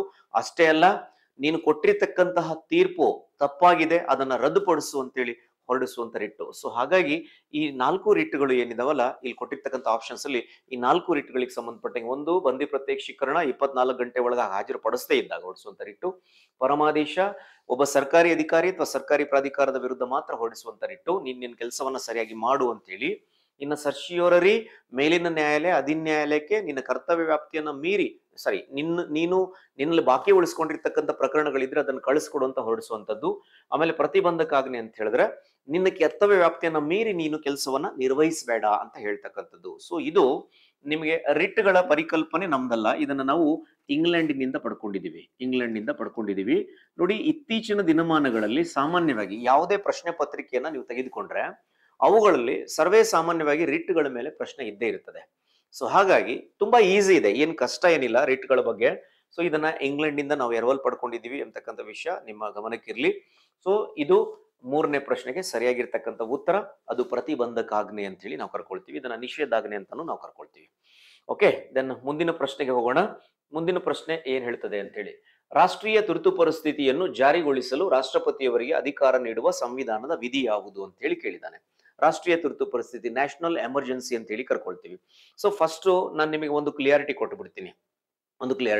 What is exactly national emergency? ಏನು ನ್ಯಾಷನಲ್ ಎಮರ್ಜೆನ್ಸಿ ಅಂತಂದ್ರೆ ಏನು ಅಂತೇಳಿ ನೋಡಿ. ದೇಶಕ್ಕೆ ಕೆಲವು ಸನ್ನಿವೇಶಗಳಲ್ಲಿ ಗಂಡಾಂತರ ಒದಗಿ ಬರುತ್ತೆ. ಸೊ ಅದು ಯಾವ್ಯಾವ ಸನ್ನಿವೇಶ? ಒಂದು ಬಾಹ್ಯ ಆಕ್ರಮಣ ಆಗಿರ್ಬೋದು, ಅಂದ್ರೆ ಎಕ್ಸ್ಟರ್ನಲ್ ರೆಬಿಲಿಯನ್ ಅಂತ ಹೇಳಿ ಕರ್ಕೊಳ್ತೀವಿ. ಆಮೇಲೆ ಇನ್ನರ್ ರೆಬಿಲಿಯನ್, ಆಂತರಿಕ ದಂಗೆ ಅಂತ ಹೇಳಾಗಿರ್ಬೋದು, ಅಥವಾ ಯುದ್ಧ, ವಾರ್, ಇಂತಹ ಒಂದು ಸನ್ನಿವೇಶಗಳಲ್ಲಿ ದೇಶಕ್ಕೆ ಗಂಡಾಂತರ ಒದಗಿ ಬರುತ್ತೆ. ಆ ಮೂಮೆಂಟ್ ನಲ್ಲಿ ಭಾರತ ದೇಶದ ರಾಷ್ಟ್ರಪತಿಯವರು ಏನ್ ಮಾಡ್ತಾರೆ, ನ್ಯಾಷನಲ್ ಎಮರ್ಜೆನ್ಸಿನ ಹೇರ್ತಾರೆ. ಸೊ ನ್ಯಾಷನಲ್ ಎಮರ್ಜೆನ್ಸಿ ಹೇಳೋದ್ರ ಬಗ್ಗೆ ಅಂದ್ರೆ ರಾಷ್ಟ್ರೀಯ ತುರ್ತು ಪರಿಸ್ಥಿತಿಯನ್ನ ಜಾರಿಗೊಳಿಸಲು ರಾಷ್ಟ್ರಪತಿಯವರಿಗೆ ಅಧಿಕಾರ ನೀಡುವ ಸಂವಿಧಾನದ ವಿಧಿ ಯಾವುದು ಅಂತ ಹೇಳಿ ಪ್ರಶ್ನೆ ಮಾಡಿರ್ತಕ್ಕಂಥದ್ದು. ಅದರಲ್ಲಿ ಎಕ್ಸಾಕ್ಟ್ ಆನ್ಸರು 352ನೇ ವಿಧಿ. 352ನೇ ವಿಧಿಯ ಪ್ರಕಾರ ಭಾರತ ದೇಶದ ರಾಷ್ಟ್ರಪತಿಯವರು ಪ್ರಧಾನಮಂತ್ರಿ ಮತ್ತು ಮಂತ್ರಿಮಂಡಲದ ಶಿಫಾರಸ್ಸಿನ ಮೇರೆಗೆ, ಅದು ಲಿಖಿತ ಶಿಫಾರಸ್ಸಿನ ಮೇರೆಗೆ ಅಂತ ಹೇಳಿ ನಾವು ಮೆನ್ಷನ್ ಮಾಡ್ಲೇಬೇಕಾಗ್ತದೆ. ಸೊ ನ್ಯಾಷನಲ್ ಎಮರ್ಜೆನ್ಸಿನ ಹೇರ್ತಾರೆ. ಈ ನ್ಯಾಷನಲ್ ಎಮರ್ಜೆನ್ಸಿ ಆಮೇಲೆ 356ನೇ ವಿಧಿ, 356ನೇ ವಿಧಿ ಏನ್ ಹೇಳ್ತದೆ? 356ನೇ ವಿಧಿ ಇದು ನಮ್ಮ ಭಾರತ ದೇಶದ ಸಂವಿಧಾನದ ಅಡಿಯಲ್ಲಿ ರಾಜ್ಯಗಳಲ್ಲಿ ರಾಷ್ಟ್ರಪತಿ ಆಡಳಿತವನ್ನ ಹೇರೋದ್ರ ಬಗ್ಗೆ ಹೇಳ್ತದೆ. 356ನೇ ವಿಧಿ. 360ನೇ ವಿಧಿ ಇದು ಫೈನಾನ್ಷಿಯಲ್ ಎಮರ್ಜೆನ್ಸಿ ಹೇರೋದ್ರ ಬಗ್ಗೆ ಹೇಳುತ್ತೆ. ಅಂದ್ರೆ ಫೈನಾನ್ಷಿಯಲ್ ಎಮರ್ಜೆನ್ಸಿ, ದೇಶದಲ್ಲಿ ಹಣಕಾಸು ವ್ಯವಸ್ಥೆ ತೀರಾ ಹದಗೆಟ್ಟಂತ ಸಂದರ್ಭದಲ್ಲಿ ಪ್ರಧಾನಮಂತ್ರಿ ಮತ್ತು ಮಂತ್ರಿಮಂಡಲದ ಶಿಫಾರಸ್ಸಿನ ಮೇರೆಗೆ ಭಾರತ ದೇಶದ ರಾಷ್ಟ್ರಪತಿಯವರು ಫೈನಾನ್ಷಿಯಲ್ ಎಮರ್ಜೆನ್ಸಿನ ಹೇರ್ತಾರೆ ಅಂತ ಹೇಳಿ. ಸೊ ನಾನು ಸಾಕಷ್ಟು ಪ್ರಶ್ನೆ ಪತ್ರಿಕೆಗಳನ್ನ ಗಮನಿಸ್ತಾ ಇರ್ತೀನಿ. ನಮ್ಮ ವಿದ್ಯಾರ್ಥಿಗಳು ಒಂದಿಷ್ಟು ತಪ್ಪುಗಳನ್ನ ಮಾಡ್ತಾರೆ. ಇಲ್ಲಿ ಒಂದಿಷ್ಟು ಕ್ಲಿಯಾರಿಟಿ ಕೊಟ್ಬಿಡ್ತೀನಿ ನಾನು ನಿಮಗೆ. 352ನೇ ವಿಧಿ ಕ್ಲಿಯರ್, ಅಂದ್ರೆ ಅದು ನ್ಯಾಷನಲ್ ಎಮರ್ಜೆನ್ಸಿನ ಹೇರ್ತಾರೆ. ಅದು external rebellion, inner rebellion, then war, ಈ 3 ಸನ್ನಿವೇಶಗಳಲ್ಲಿ ದೇಶಕ್ಕೆ ಗಂಡಾಂತರ ಒದಗಿ ಬಂದಾಗ ಅದು ಹೇರ್ತಾರೆ ಎಂಬತಕ್ಕಂಥದ್ದು ಕ್ಲಿಯರ್. ಈಗ 356ನೇ ವಿಧಿ 356 ಆರ್ಟಿಕಲ್, ಇದರ ಅಡಿಯಲ್ಲಿ ಇವರು ರಾಷ್ಟ್ರಪತಿ ಆಡಳಿತವನ್ನ ಹೇರ್ತಾರೆ ಅಂತ ಅನ್ನೋದಾದ್ರೆ ಇಲ್ಲಿ 3 ಸನ್ನಿವೇಶಗಳು ಬರ್ತವೆ. ಆ 3 ಸನ್ನಿವೇಶಗಳು ಇಲ್ಲಿ 356ನೇ ವಿಧಿ, ದೇಶ ಅಂದ್ರೆ ರಾಜ್ಯದಲ್ಲಿ ಇರ್ತಕ್ಕಂಥ ಆಡಳಿತಾರೂಢ ಸರ್ಕಾರ ತನ್ನ ಬಹುಮತವನ್ನು ಕಳೆದು ಆಡಳಿತವನ್ನ ಕಳೆದುಕೊಂಡು ಆಡಳಿತವನ್ನ ನಡೆಸಲಿಕ್ಕೆ ಅಸಮರ್ಥವಾದಂತಹ ಸಂದರ್ಭದಲ್ಲಿ ಆಗ್ಲೂ ಕೂಡ ಇಲ್ಲಿ ರಾಜ್ಯಪಾಲರು ರಾಷ್ಟ್ರಪತಿಗಳಿಗೆ ಶಿಫಾರಸ್ ಮಾಡ್ತಾರೆ, ರಾಷ್ಟ್ರಪತಿಗಳು ಸ್ಟೇಟ್ ಎಮರ್ಜೆನ್ಸಿನ ಹೇರ್ತಾರೆ. ಸೊ ಇದು ರೈಸ್ ಆಗಿರ್ತಕ್ಕಂಥ ಪ್ರಶ್ನೆ. ಲಾಸ್ಟ್ ಟೈಮ್ ಕಳೆದ ಒಂದು ಕ್ವಶನ್ ಪೇಪರ್ ಅಲ್ಲಿ ನಾನು ಗಮನಿಸ್ತಾ ಇದ್ದೆ. ಅಂದ್ರೆ ಸ್ಟೇಟ್ ಎಮರ್ಜೆನ್ಸಿನ ಯಾರು ಹೇರ್ತಾರೆ ಅಂತ ಬಂದಾಗ ಸಾಕಷ್ಟು ವಿದ್ಯಾರ್ಥಿಗಳು ರಾಜ್ಯಪಾಲರು ಹೇರ್ತಾರೆ ಅಂತೇಳಿ. ನೆನಪಿಟ್ಕೊಳ್ಳಿ, ರಾಜ್ಯಪಾಲರು ಸ್ಟೇಟ್ ಎಮರ್ಜೆನ್ಸಿನ ಹೇರೋದಿಲ್ಲ. ಸ್ಟೇಟ್ ಎಮರ್ಜೆನ್ಸಿ ಹೇರ್ರಿ ಅಂತೇಳಿ ರಾಷ್ಟ್ರಪತಿಗಳಿಗೆ ಶಿಫಾರಸ್ ಮಾಡ್ತಾರೆ, ರಾಷ್ಟ್ರಪತಿಗಳು ಸ್ಟೇಟ್ ಎಮರ್ಜೆನ್ಸಿನ ಹೇರ್ತಾರೆ. ಅವಾಗ ರಾಷ್ಟ್ರಪತಿ ಆಡಳಿತ ಅಲ್ಲಿ ಪ್ರಾರಂಭವಾಗುತ್ತೆ ಅಂತ ಹೇಳಿ. ಓಕೆ, ಇದು ನಿಮ್ ಗಮನಕ್ಕಿರ್ಲಿ. ಮೂರೂ ತುರ್ತು ಪರಿಸ್ಥಿತಿಗಳನ್ನ ಹೇರ್ತಕ್ಕಂಥವ್ರು ರಾಷ್ಟ್ರಪತಿಗಳೇ. ಅದು ನ್ಯಾಷನಲ್ ಎಮರ್ಜೆನ್ಸಿ ಆಗಿರ್ಬೋದು, ಅಥವಾ ಸ್ಟೇಟ್ ಎಮರ್ಜೆನ್ಸಿ ಆಗಿರ್ಬೋದು, ಅಥವಾ ಅಥವಾ ಅದಿಂದ ಪ್ರೆಸಿಡೆಂಟ್ ರೂಲ್ ಅಂತಾನು ಕರಿತೀವಿ ನಾವು, ಅಥವಾ ಫಿನಾನ್ಷಿಯಲ್ ಎಮರ್ಜೆನ್ಸಿ ಆಗಿರ್ಬೋದು. ಈ ರೀತಿಯಾಗಿ ಆಮೇಲೆ 360ನೇ ವಿಧಿಯ ಪ್ರಕಾರ ನಾವು ಹಣಕಾಸಿನ ತುರ್ತು ಪರಿಸ್ಥಿತಿಯನ್ನ ಹೇರ್ತೀವಿ ಅಂತ ಹೇಳಿ. ಇನ್ನು 371ನೇ ವಿಧಿ ನೋಡ್ರಿ, ರಾಜ್ಯಗಳಿಗೆ ವಿಶೇಷ ಮೀಸಲಾತಿಯನ್ನು ಕಲ್ಪಿಸಿರೋದನ್ನ ನಾವು ನೋಡ್ತೀವಿ. ಗುಜರಾತ್ ಮತ್ತು ಮಹಾರಾಷ್ಟ್ರ ಮತ್ತು ಗುಜರಾತ್ ರಾಜ್ಯಗಳಿಗೆ ಆರ್ಟಿಕಲ್ 371 ಅಡಿಯಲ್ಲಿ ನಾವು ವಿಶೇಷವಾಗಿರ್ತಕ್ಕಂಥ ಅವಕಾಶವನ್ನ ಕಲ್ಪಿಸಿಕೊಟ್ಟಿರೋದನ್ನ ನೋಡ್ತೀವಿ. 371 ಅದು ಮಹಾರಾಷ್ಟ್ರ ಮತ್ತು ಗುಜರಾತ್, 371A ಅದು Nagaland, 371B Assam, 371C Manipur, 371D Andhra Pradesh, 371E Andhra ಪ್ರದೇಶಕ್ಕೆ ಕೇಂದ್ರೀಯ ವಿಶ್ವವಿದ್ಯಾನಿಲಯ ಸ್ಥಾಪನೆಗೆ ಅವಕಾಶ, 371F ಸಿಕ್ಕಿಂ ರಾಜ್ಯಕ್ಕೆ ಕೊಟ್ಕೊಂಡಿದೀವಿ, 371G Mizoram, 371H Arunachal Pradesh, 371I Goa, ಆಮೇಲೆ 371J ಹೈದರಾಬಾದ್ ಕರ್ನಾಟಕಕ್ಕೆ ವಿಶೇಷ ಸ್ಥಾನಮಾನವನ್ನ ಕೊಟ್ಕೊಂಡಿರೋದನ್ನ ನೋಡ್ತೀವಿ. ಈಗ ನಾನು ಇವಾಗ ನಾನು ಪ್ರಸ್ತಾಪ ಮಾಡೋದಲ್ಲ, ಇದು ತುಂಬಾ ಇಂಪಾರ್ಟೆಂಟ್ ಆಗಿರ್ತಕ್ಕಂಥ ಕಾನ್ಸೆಪ್ಟ್ಗಳು. ಇವುಗಳನ್ನ ನೀವು ಫಾಲೋ ಮಾಡಿದ್ರೆ ಸಾಕು ಅಂತ ಅನ್ಕೊಳ್ತೀನಿ. ಓಕೆ, ದೆನ್ ಅದಾದ ಮೇಲೆ ಮುಂದಿನ ಪ್ರಶ್ನೆಗೆ ಹೋಗೋಣ. ಮುಂದಿನ ಪ್ರಶ್ನೆ ಏನ್ ಹೇಳ್ತದೆ ನೋಡೋಣ. ರೈಟ್, ಈಗ 5ನೇ ಪ್ರಶ್ನೆ, ರಾಜ್ಯಸಭೆಗೆ ರಾಷ್ಟ್ರಪತಿಯವರು ನಾಮನಿರ್ದೇಶನ ಮಾಡುವ ಸದಸ್ಯರ ಸಂಖ್ಯೆ ಎಷ್ಟು? ರಾಷ್ಟ್ರಪತಿಯವರು ರಾಜ್ಯಸಭೆಗೆ ನಾಮನಿರ್ದೇಶನ ಮಾಡುವ ಸದಸ್ಯರ ಸಂಖ್ಯೆ ಎಷ್ಟು? ಮೊದಲನೇದಾಗಿ ಉತ್ತರವನ್ನ ನೋಡ್ಕೊಂಡ್ಬಿಡೋಣ. ಉತ್ತರ ಏನ್ ಹೇಳ್ತದೆ? ರಾಜ್ಯಸಭೆಗೆ ನಾಮನಿರ್ದೇಶನಗೊಳ್ಳುವ ಸದಸ್ಯರ ಸಂಖ್ಯೆ 3 ಅಂದ್ರೆ 12. ಉತ್ತರ, ರಾಜ್ಯಸಭೆಗೆ ನಾಮಕರಣಗೊಳ್ಳುವ ಸದಸ್ಯರ ಸಂಖ್ಯೆ 12. ಓಕೆ, ಇಲ್ಲಿ ನೋಡಿ, ಈಗ ರಾಜ್ಯಸಭೆಗೆ ನಾಮಕರಣ ಮಾಡೋದು ಅಂತ ಹೇಳಿದ್ರೆ, ಈಗ ಸಂಸತ್ತು ಅಂತ ಬಂದಾಗ, ಪಾರ್ಲಿಮೆಂಟ್ ಅಂತ ಬಂದಾಗ ಒಂದು ಅಪ್ಪರ್ ಹೌಸ್, ಇನ್ನೊಂದು ಲೋಯರ್ ಹೌಸ್ ಅಂತ ಹೇಳಿರ್ತದೆ. ಸೊ ಅಪ್ಪರ್ ಹೌಸ್ ಅಂತ ಹೇಳಿದ್ರೆ ರಾಜ್ಯಸಭೆ. ಆ ರಾಜ್ಯಸಭೆಗೆ ರಾಷ್ಟ್ರಪತಿಗಳು ವಿವಿಧ ಕ್ಷೇತ್ರಗಳಲ್ಲಿ ಪರಿಣಿತಿ ಪಡ್ಕೊಂಡಿರ್ತಕ್ಕಂಥ 12 ಜನ ಬುದ್ಧಿಜೀವಿಗಳನ್ನ ನಾಮಕರಣ ಮಾಡ್ತಾರೆ. ಸೊ ಅದನ್ನ ಬುದ್ಧಿವಂತರ ಸದನ ಅಂತಾನು ಕರ್ಕೊಳ್ತೀವಿ ಅಂತ ಹೇಳಿ ಹೇಳ್ಬೋದು. ಇತ್ತೀಚೆಗೆ 2024ನೇ ಸಾಲಿನಲ್ಲಿ ರಾಜ್ಯಸಭೆಗೆ ನಾಮಕರಣ ನಮ್ಮ ಸುಧಾಮೂರ್ತಿಯವರು, ಅಂದ್ರೆ ಸಮಾಜ ಸೇವಾ ವಿಭಾಗದಿಂದ ಸುಧಾಮೂರ್ತಿಯವರನ್ನ ನಾವು ನಾಮಕರಣ ಮಾಡಿರೋದನ್ನ ನಾವು ನೋಡ್ತೀವಿ. ಸೊ ಇದು ವಿವಿಧ ಕ್ಷೇತ್ರಗಳಲ್ಲಿ ಪರಿಣಿತಿ ಪಡ್ಕೊಂಡಿರ್ತಕ್ಕಂಥ 12 ಜನ ಬುದ್ಧಿಜೀವಿಗಳು, ಕಲೆ, ವಿಜ್ಞಾನ, ಸಾಹಿತ್ಯ, ಲಲಿತ ಕಲೆ, ಸಮಾಜ ಸೇವೆ, ಶಿಕ್ಷಣ, ಹೀಗೆ ಮುಂತಾದ ವಿವಿಧ ಕ್ಷೇತ್ರಗಳಲ್ಲಿ ಪರಿಣಿತಿ ಪಡ್ಕೊಂಡಿರ್ತಕ್ಕಂಥವ್ರು ಅಂತ ಅಂದಾಗ ಇವರು ಬುದ್ಧಿಜೀವಿಗಳೇ ಆಗಿರ್ತಾರೆ. ಸೊ ಅಂತಹವ್ರನ್ನ ಚಾಯ್ಸ್ ಮಾಡಿ ಭಾರತ ದೇಶದ ರಾಷ್ಟ್ರಪತಿಯವರು ಪ್ರಧಾನಮಂತ್ರಿ ಮತ್ತು ಮಂತ್ರಿಮಂಡಲದ ಶಿಫಾರಸ್ಸಿನ ಮೇರೆಗೆ 4 ಜನ ಸದಸ್ಯರನ್ನ, 4 ಅಂದ್ರೆ ಪ್ರತಿ 2 ವರ್ಷಕ್ಕೊಮ್ಮೆ 1/3 ಸದಸ್ಯರು ನಿವೃತ್ತರಾಗ್ತಾರೆ ಮತ್ತು ಸೇರ್ಪಡೆಗೊಳ್ತಾರೆ. ಈ ಟೀಮ್ ನಲ್ಲಿ ಭಾರತ ದೇಶದ ರಾಷ್ಟ್ರಪತಿಯವರು ತಮಗೆ ಬೇಕಾಗಿರತಕ್ಕಂಥ 12 ಜನ ಬುದ್ಧಿಜೀವಿಗಳನ್ನ ಈ ಪ್ರಕ್ರಿಯೆಯಲ್ಲಿ ನಾಮಕರಣ ಮಾಡ್ತಾರೆ ಅಂತಕ್ಕಂಥದ್ದು. ಅದೇ ರೀತಿಯಲ್ಲಿ ಅಂದ್ರೆ ಇಲ್ಲಿ ನೋಡಿ, ಇಲ್ಲಿ ರಾಜ್ಯಸಭೆಗೆ ನಾಮಕರಣ ಮಾಡ್ತಕ್ಕಂಥದ್ದು ಈಗ ಎಷ್ಟು ಜನರನ್ನ ನಾಮಕರಣ ಮಾಡ್ತಾರೆ ಅಂತ ಕೇಳಿದ್ರು. ನಾಳೆ ದಿನ ಆರ್ಟಿಕಲ್ ಕೇಳಬಹುದು. ಏನಂತ? 8ನೇ ಆರ್ಟಿಕಲ್ ನ ಪ್ರಕಾರ ಭಾರತ ದೇಶದ ರಾಷ್ಟ್ರಪತಿಯವರು ರಾಜ್ಯಸಭೆಗೆ 12 ಜನರನ್ನ ನಾಮಕರಣ ಮಾಡ್ತಾರೆ ಅಂತ ಹೇಳಿ. ಸೊ ಅದು 80ನೇ ಆರ್ಟಿಕಲ್, 80ನೇ ವಿಧಿಯ ಪ್ರಕಾರ ಭಾರತ ದೇಶದ ರಾಷ್ಟ್ರಪತಿಯವರು ವಿವಿಧ ಕ್ಷೇತ್ರಗಳಲ್ಲಿ ಪರಿಣಿತಿ ಪಡ್ಕೊಂಡಿರ್ತಕ್ಕಂಥ 12 ಜನ ಬುದ್ಧಿಜೀವಿಗಳನ್ನ ರಾಜ್ಯಸಭೆಗೆ ನಾಮಕರಣ ಮಾಡ್ತಾರೆ ಅಂತಕ್ಕಂಥ ವಿಷಯ. ಓಕೆ, ಸೊ ಇದು ನಿಮ್ ಗಮನಕ್ಕೆ ಇರಬೇಕು. ಅದೇ ರೀತಿಯಲ್ಲಿ ರಾಜ್ಯದಲ್ಲಿ ರಾಜ್ಯಪಾಲರು ನಾಮಕರಣ ಮಾಡ್ತಾರೆ. ರಾಜ್ಯದಲ್ಲಿ ಮೇಲ್ಮನೆ ಯಾವುದು? ವಿಧಾನ ಪರಿಷತ್ತು. ರಾಜ್ಯದಲ್ಲಿ ಮೇಲ್ಮನೆ ಆಗಿರ್ತಕ್ಕಂಥ ವಿಧಾನಸಭೆಗೆ ರಾಜ್ಯಪಾಲರು ವಿವಿಧ ಕ್ಷೇತ್ರಗಳಲ್ಲಿ ಪರಿಣಿತಿ ಪಡ್ಕೊಂಡಿರ್ತಕ್ಕಂಥ ಕಲೆ, ವಿಜ್ಞಾನ, ಸಾಹಿತ್ಯ, ಲಲಿತ ಕಲೆ, ಸಮಾಜ ಸೇವೆ, ಶಿಕ್ಷಣ ಮುಂತಾದ ವಿವಿಧ ಕ್ಷೇತ್ರಗಳಲ್ಲಿ ಪರಿಣಿತಿ ಪಡ್ಕೊಂಡಿರ್ತಕ್ಕಂಥ 11 ಜನರನ್ನ ರಾಜ್ಯಪಾಲರು ನಾಮಕರಣ ಮಾಡ್ತಾರೆ. ಎಷ್ಟನೇ ವಿಧಿಯ ಪ್ರಕಾರ ನೋಡ್ರಿ, 80ನೇ ವಿಧಿಯ ಪ್ರಕಾರ 12 ಜನರನ್ನ ರಾಜ್ಯಸಭೆಗೆ ನಾಮಕರಣ ಮಾಡ್ತಾರೆ. ಕೇಂದ್ರದಲ್ಲಿ ಯಾರು? ರಾಷ್ಟ್ರಪತಿಗಳು ನಾಮಕರಣ ಮಾಡ್ತಾರೆ. ಸೊ ಇಲ್ಲಿ 12 ಜನರನ್ನ ರಾಷ್ಟ್ರಪತಿಗಳು ನಾಮಕರಣ ಮಾಡ್ತಾರೆ. ಆಮೇಲೆ ರಾಜ್ಯದಲ್ಲಿ ರಾಜ್ಯದಲ್ಲಿ ಭಾರತ ದೇಶದ ರಾಷ್ಟ್ರಪತಿಯವರು 12 ಜನರನ್ನ ನಾಮಕರಣ ಮಾಡಿದ್ರೆ, ಅದೇ ರೀತಿಯಲ್ಲಿ ರಾಜ್ಯದಲ್ಲಿ ರಾಜ್ಯಪಾಲರು 171ನೇ ವಿಧಿಯ ಪ್ರಕಾರ 171ನೇ ವಿಧಿಯ ಪ್ರಕಾರ ಆರ್ಟಿಕಲ್ 171 ಅಡಿಯಲ್ಲಿ ಇವರು 11 ಜನ ಬುದ್ಧಿಜೀವಿಗಳನ್ನ ವಿಧಾನ ಪರಿಷತ್ತಿಗೆ ನಾಮಕರಣ ಮಾಡ್ತಾರೆ. ನೋಡ್ರಿ, ನಮ್ದು ಪಾರ್ಲಿಮೆಂಟರಿ ಸಿಸ್ಟಮ್ ಆಗಿರೋದ್ರಿಂದ ಕೇಂದ್ರದಲ್ಲಿ ಇರುವಂತೆ ರಾಜ್ಯದಲ್ಲಿಯೂ ಕೂಡ ಸರ್ಕಾರ ಪದ್ಧತಿ ಇದೆ. ಕೇಂದ್ರದಲ್ಲಿ ನಾಮಮಾತ್ರ ಕಾರ್ಯಾಂಗದ ಮುಖ್ಯಸ್ಥರು ರಾಷ್ಟ್ರಪತಿ ಅಂತ ಕರೆಸ್ಕೊಂಡ್ರೆ, ರಾಜ್ಯದಲ್ಲಿ ನಾಮಮಾತ್ರ ಕಾರ್ಯಾಂಗದ ಮುಖ್ಯಸ್ಥರು ರಾಜ್ಯಪಾಲರು ಅಂತ ಕರೆಸ್ಕೊಳ್ತಾರೆ. ಕೇಂದ್ರದಲ್ಲಿ ರಾಷ್ಟ್ರಪತಿ ಚಲಾಯಿಸುವಂತ ಆಲ್ಮೋಸ್ಟ್ ಅಧಿಕಾರಗಳನ್ನ ರಾಜ್ಯಪಾಲರು ಚಲಾಯಿಸ್ತಾರೆ. ಸೊ ಎರಡನ್ನೂ ಓದಬೇಕಾದಂತ ಸಂದರ್ಭದಲ್ಲಿ ನೀವು ರಾಷ್ಟ್ರಪತಿಗಳ ಜೊತೆಗೆ ರಾಜ್ಯಪಾಲರನ್ನ ತೆಗೆದುಕೊಂಡು ಹೋದ್ರೆ ತುಂಬಾ ಈಸಿ ಅಂತ ಅನ್ಸುತ್ತೆ ಅನ್ನೋದು ನನ್ನ ಅಭಿಪ್ರಾಯ. ಓಕೆ, ಸೊ ಇದು ಕೇವಲ ಟಿ ಎಕ್ಸಾಮ್ಸ್ಗೆ ಅಷ್ಟೇ ಅಲ್ಲ, ನಿಮ್ಗೆ ಯೂಸ್ಫುಲ್, ಎಲ್ಲಾ ಎಕ್ಸಾಮ್ಸ್ಗಳಿಗೆ ಹೆಲ್ಪ್ಫುಲ್ ಆಗುತ್ತೆ. ಯಾಕೆ ಅಂತ ಹೇಳಿದ್ರೆ, ನಾನು ಅಲ್ಲಿ ಒಂದು ಪ್ರಶ್ನೆಗೆ ಏನ್ ಆನ್ಸರ್ ಇದೆಯಲ್ಲ, ನಾನು ಅದನ್ನಷ್ಟೇ ಹೇಳ್ತಾ ಇಲ್ಲ, ಅದ್ರ ಸುತ್ತನೂ ಮಾತಾಡ್ತಾ ಇದ್ದೀನಿ, ಅದಕ್ಕೆ ರಿಲೆವೆಂಟ್ ಆಗಿರ್ತಕ್ಕಂಥ ಹಿಂಟ್ಸ್ ಗಳನ್ನು ಕೊಡ್ತಾ ಇದ್ದೀನಿ. ತುಂಬಾ ಪವರ್ಫುಲ್ ಆಗಿರ್ತಕ್ಕಂಥ ಒಂದು ಸಂಚಿಕೆ ಅಂತ ನಾನು ಭಾವಿಸ್ಕೊಳ್ತೀನಿ. ಇದರ ಸದುಪಯೋಗವನ್ನು ನೀವು ಪಡ್ಕೊಳ್ತಾ ಇದ್ದೀರಿ ಅಂತ ಅನ್ಕೊಳ್ತೀನಿ. ಸೊ ಮುಂದಿನ ಪ್ರಶ್ನೆಗೆ ಹೋಗೋಣ. ಮುಂದಿನ ಪ್ರಶ್ನೆ ಏನ್ ಹೇಳುತ್ತೆ? 6ನೇ ಪ್ರಶ್ನೆ, ಅಸ್ಪೃಶ್ಯತೆಯ ಆಚರಣೆಯನ್ನು ನಿಷೇಧಿಸುವ ಸಂವಿಧಾನದ ವಿಧಿ ಯಾವುದು? ಅನ್ಟಚಬಿಲಿಟಿ ಅಂತ ಹೇಳಿ ಕರಿತೀವಿ. ಅನ್ಟಚಬಿಲಿಟಿ, ಅಸ್ಪೃಶ್ಯತೆಯನ್ನ ಆಚರಣೆ ಮಾಡತಕ್ಕಂಥದನ್ನ ನಿಷೇಧ ಮಾಡುವಂತ ಸಂವಿಧಾನದ ವಿಧಿ ಯಾವುದು, ಆರ್ಟಿಕಲ್ ಯಾವುದು ಅಂತ ಹೇಳಿ ನೋಡೋಣ. ನೋಡಿ, ಈಗ ಇಲ್ಲಿ ಇರ್ತಕ್ಕಂಥ ಎಲ್ಲಾ ಆರ್ಟಿಕಲ್ಸ್ ಗಳನ್ನ ನಾನು ನಿಮಗೆ ಹೇಳ್ತೀನಿ. ಎಲ್ಲಾ ಆರ್ಟಿಕಲ್ಸ್ಗಳು ನಾನು ಹೇಳ್ಬೋದು ನಿಮಗೆ. ಆರ್ಟಿಕಲ್ 17 ನಿಮಗೆ ಗೊತ್ತಿರ್ತಕ್ಕಂಥದ್ದು ಆರ್ಟಿಕಲ್ 17. 17ನೇ ವಿಧಿಯ ಪ್ರಕಾರ ನಾವು ಅಸ್ಪೃಶ್ಯತೆ ನಿರ್ಮೂಲನೆ ಬಗ್ಗೆ ನಾವು ಕಾನ್ಸ್ಟಿಟ್ಯೂಷನ್ ಅಲ್ಲಿ ವಿವರಣೆನ ಸೇರಿಸ್ಕೊಂಡಿದೀವಿ. ಓಕೆ, ಈಗ ಉತ್ತರ ಅಂತೂ ಗೊತ್ತಾಯ್ತು ನಿಮಗೆ. 17ನೇ ಆರ್ಟಿಕಲ್ ಅಂತ ಹೇಳಿ ನಿಮ್ಗೆ ಗೊತ್ತಾಯ್ತು. ಇಲ್ಲಿ ಇರ್ತಕ್ಕಂಥ ಎಲ್ಲಾ ಆರ್ಟಿಕಲ್ಸ್ ಇದು ಕಾನ್ಸ್ಟಿಟ್ಯೂಷನ್ ಅಲ್ಲಿ ಸಮಾನತೆ ಹಕ್ಕಿನ ಬಗ್ಗೆ ವಿವರಣೆಯನ್ನ ಸೂಚಿಸ್ತವೆ.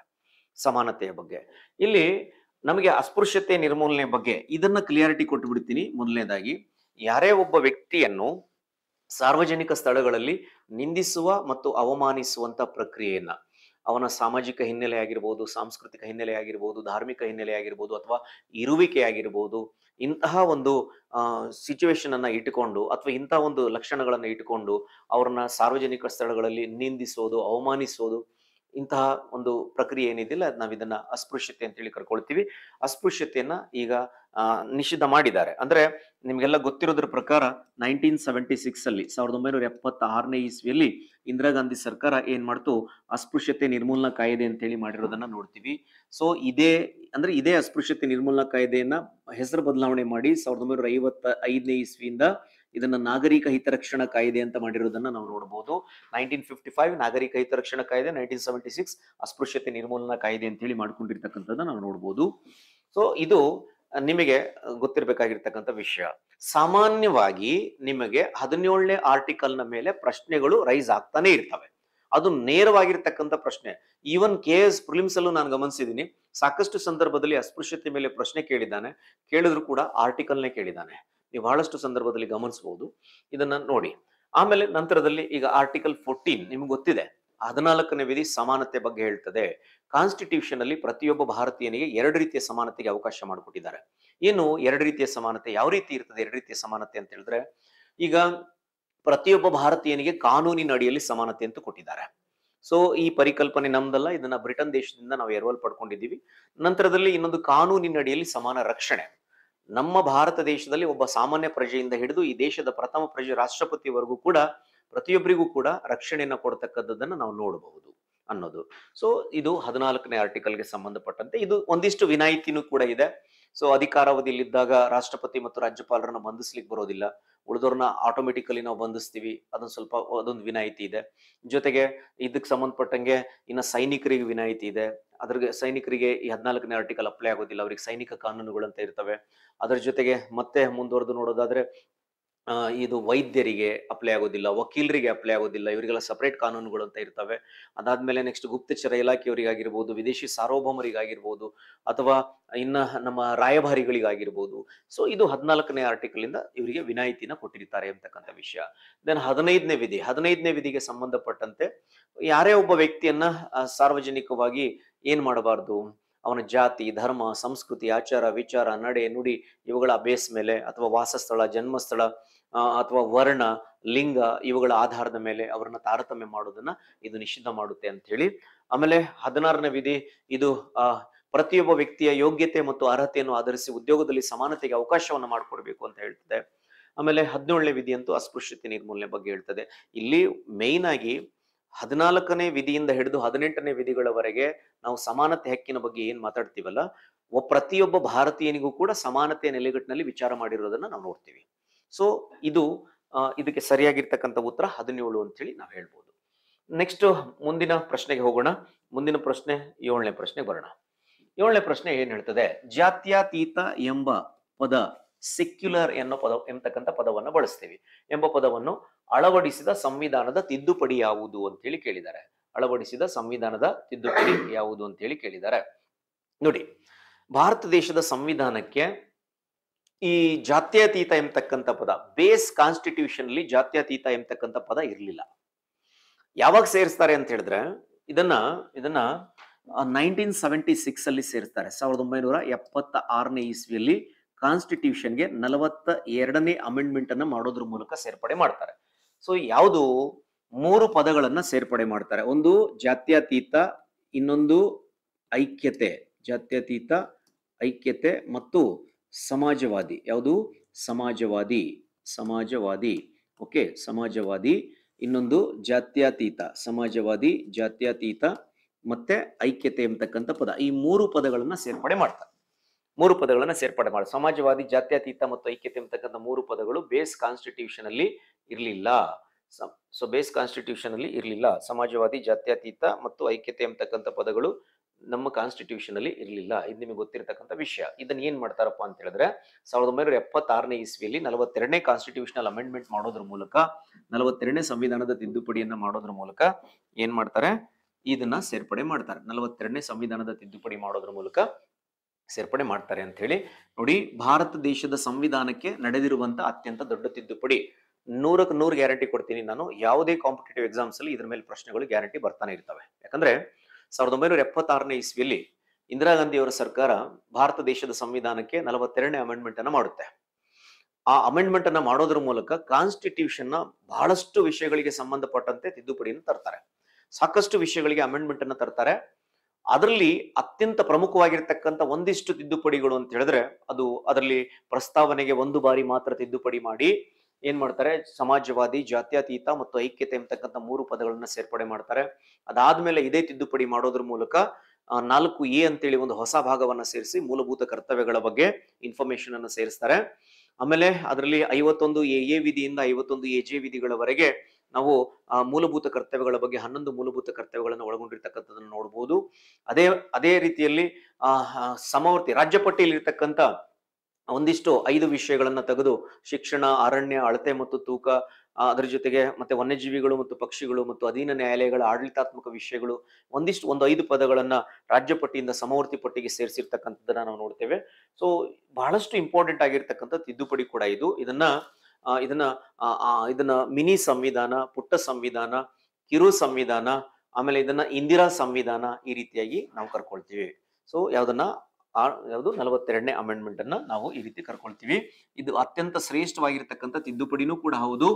ಸೊ ಬಹಳಷ್ಟು ಸಂದರ್ಭದಲ್ಲಿ ಇದು ವರ್ಕೌಟ್ ಆಗುತ್ತೆ ನಿಮಗೆ. ಅಂದ್ರೆ ಇದ್ರ ಮೇಲೆ ಸ್ವಲ್ಪ ಕಾನ್ಸಂಟ್ರೇಟ್ ಮಾಡಿ, ಬರುವ ಸಾಧ್ಯತೆಗಳು, ಪ್ರಶ್ನೆ ಪತ್ರಿಕೆಯಲ್ಲಿ ಬರುವ ಸಾಧ್ಯತೆಗಳು ಬಹಳಷ್ಟು ಇದೆ. ಇದ್ರ ಮೇಲೆ ಸ್ವಲ್ಪ ಕಾನ್ಸಂಟ್ರೇಟ್ ಮಾಡಿ ಅಂತ ಹೇಳಿ. ದೆನ್ ನೆಕ್ಸ್ಟ್ ಅದಾದ್ಮೇಲೆ ನಾವು ಮುಂದುವರೆದು ನೋಡೋದಾದ್ರೆ ಇನ್ನ 7ನೇ ಪ್ರಶ್ನೆ ಆದ್ಮೇಲೆ 8ನೇ ಪ್ರಶ್ನೆಗೆ ಬರುವ. 8ನೇ ಪ್ರಶ್ನೆ, ಡಾಕ್ಟರ್ BR ಅಂಬೇಡ್ಕರ್ ಅವರು ಸಂವಿಧಾನದ ಆತ್ಮ ಮತ್ತು ಹೃದಯವಿದ್ದಂತೆ ಎಂದು ಕರೆದ ಮೂಲಭೂತ ಹಕ್ಕು ಯಾವುದು ಅಂತ ಹೇಳಿ ಕೇಳಿದ್ದಾರೆ. ಆತ್ಮ ಮತ್ತು ಹೃದಯ, ಹಾರ್ಟ್ ಅಂಡ್ ಸೋಲ್ ಅಂತ ಹೇಳಿ ಕರ್ಕೊಳ್ತೀವಿ. ಹಾರ್ಟ್ ಅಂಡ್ ಸೋಲ್, ಸಂವಿಧಾನದ ಆತ್ಮ ಮತ್ತು ಹೃದಯ ಅಂತ ಹೇಳಿ ಕರೆಯಲ್ಪಡುವಂತ ಹಕ್ಕು ಯಾವುದು ಅಂತ ಹೇಳಿ ಕೇಳಿದ್ದಾರೆ. ಸೊ ಹಕ್ಕಂತೂ ನಿಮಗೆ ಹೇಳ್ತಾ ಇದ್ದೀನಿ. 1ನೇದು ಇದಕ್ಕೆ ಸರಿಯಾಗಿರ್ತಕ್ಕಂಥ ಉತ್ತರ ಆರ್ಟಿಕಲ್ 32 ಇಂಡಿಕೇಟ್ಸ್ ಕಾನ್ಸ್ಟಿಟ್ಯೂಷನಲ್ ರೆಮಿಡೀಸ್ ಬಗ್ಗೆ ಹೇಳ್ತದೆ. ಅಂದ್ರೆ 32ನೇ ಸಂವಿಧಾನದ ತಿದ್ದುಪಡಿ, 32ನೇ ಆರ್ಟಿಕಲ್, ಇದು ಭಾರತ ದೇಶದ ಸಂವಿಧಾನದಲ್ಲಿಯೇ ಅತ್ಯಂತ ಶ್ರೇಷ್ಠ ವಿಧಿ ಅಂತ ಹೇಳಿ ಕರೆಸ್ಕೊಳ್ಳುತ್ತೆ. ಭಾರತ ದೇಶದ ಸಂವಿಧಾನದ ನಂಬರ್ 1 ಪ್ಲೇಸ್ ಅಲ್ಲಿ ಕೂರ್ತಕ್ಕಂಥ ಇದು ಆರ್ಟಿಕಲ್ ಇದು. ಸೊ ಆಮೇಲೆ ಅದರಲ್ಲಿ ಇನ್ನೊಂದು ಆರ್ಟಿಕಲ್ 19 ಬರ್ತದೆ. ಆರ್ಟಿಕಲ್ 19 ಇದನ್ನ ಭಾರತ ದೇಶದ ಸಂವಿಧಾನದ ಬೆನ್ನೆಲುಬು ಅಂತ ಹೇಳಿ ನಾವು ಕರ್ಕೊಳ್ತೀವಿ. ಆಮೇಲೆ ಇದರಲ್ಲಿ 25ನೇ ವಿಧಿಯನ್ನ ಆತ್ಮಸಾಕ್ಷಿ ಹಕ್ಕು ಅಂತಾನು ನಾವು ಕರ್ಕೊಂಡಿರ್ತೀವಿ. ಒಂದಿಷ್ಟು ಇದಾವೆ ಅದನ್ನ. ಸೊ ಈ ರೀತಿಯಾಗಿರ್ತವೆ. ಸೊ ಅವುಗಳ ಮೇಲೆ ಸಾಮಾನ್ಯವಾಗಿ ಪ್ರಶ್ನೆಗಳು ಕೇಳ್ತಿರ್ತಾನೆ. ಈ 32ನೇ ವಿಧಿ ಸಂವಿಧಾನಾತ್ಮಕ ಪರಿಹಾರದ ಹಕ್ಕಿನ ಬಗ್ಗೆ ವಿವರಣೆಯನ್ನ ಒಳಗೊಂಡಿದೆ.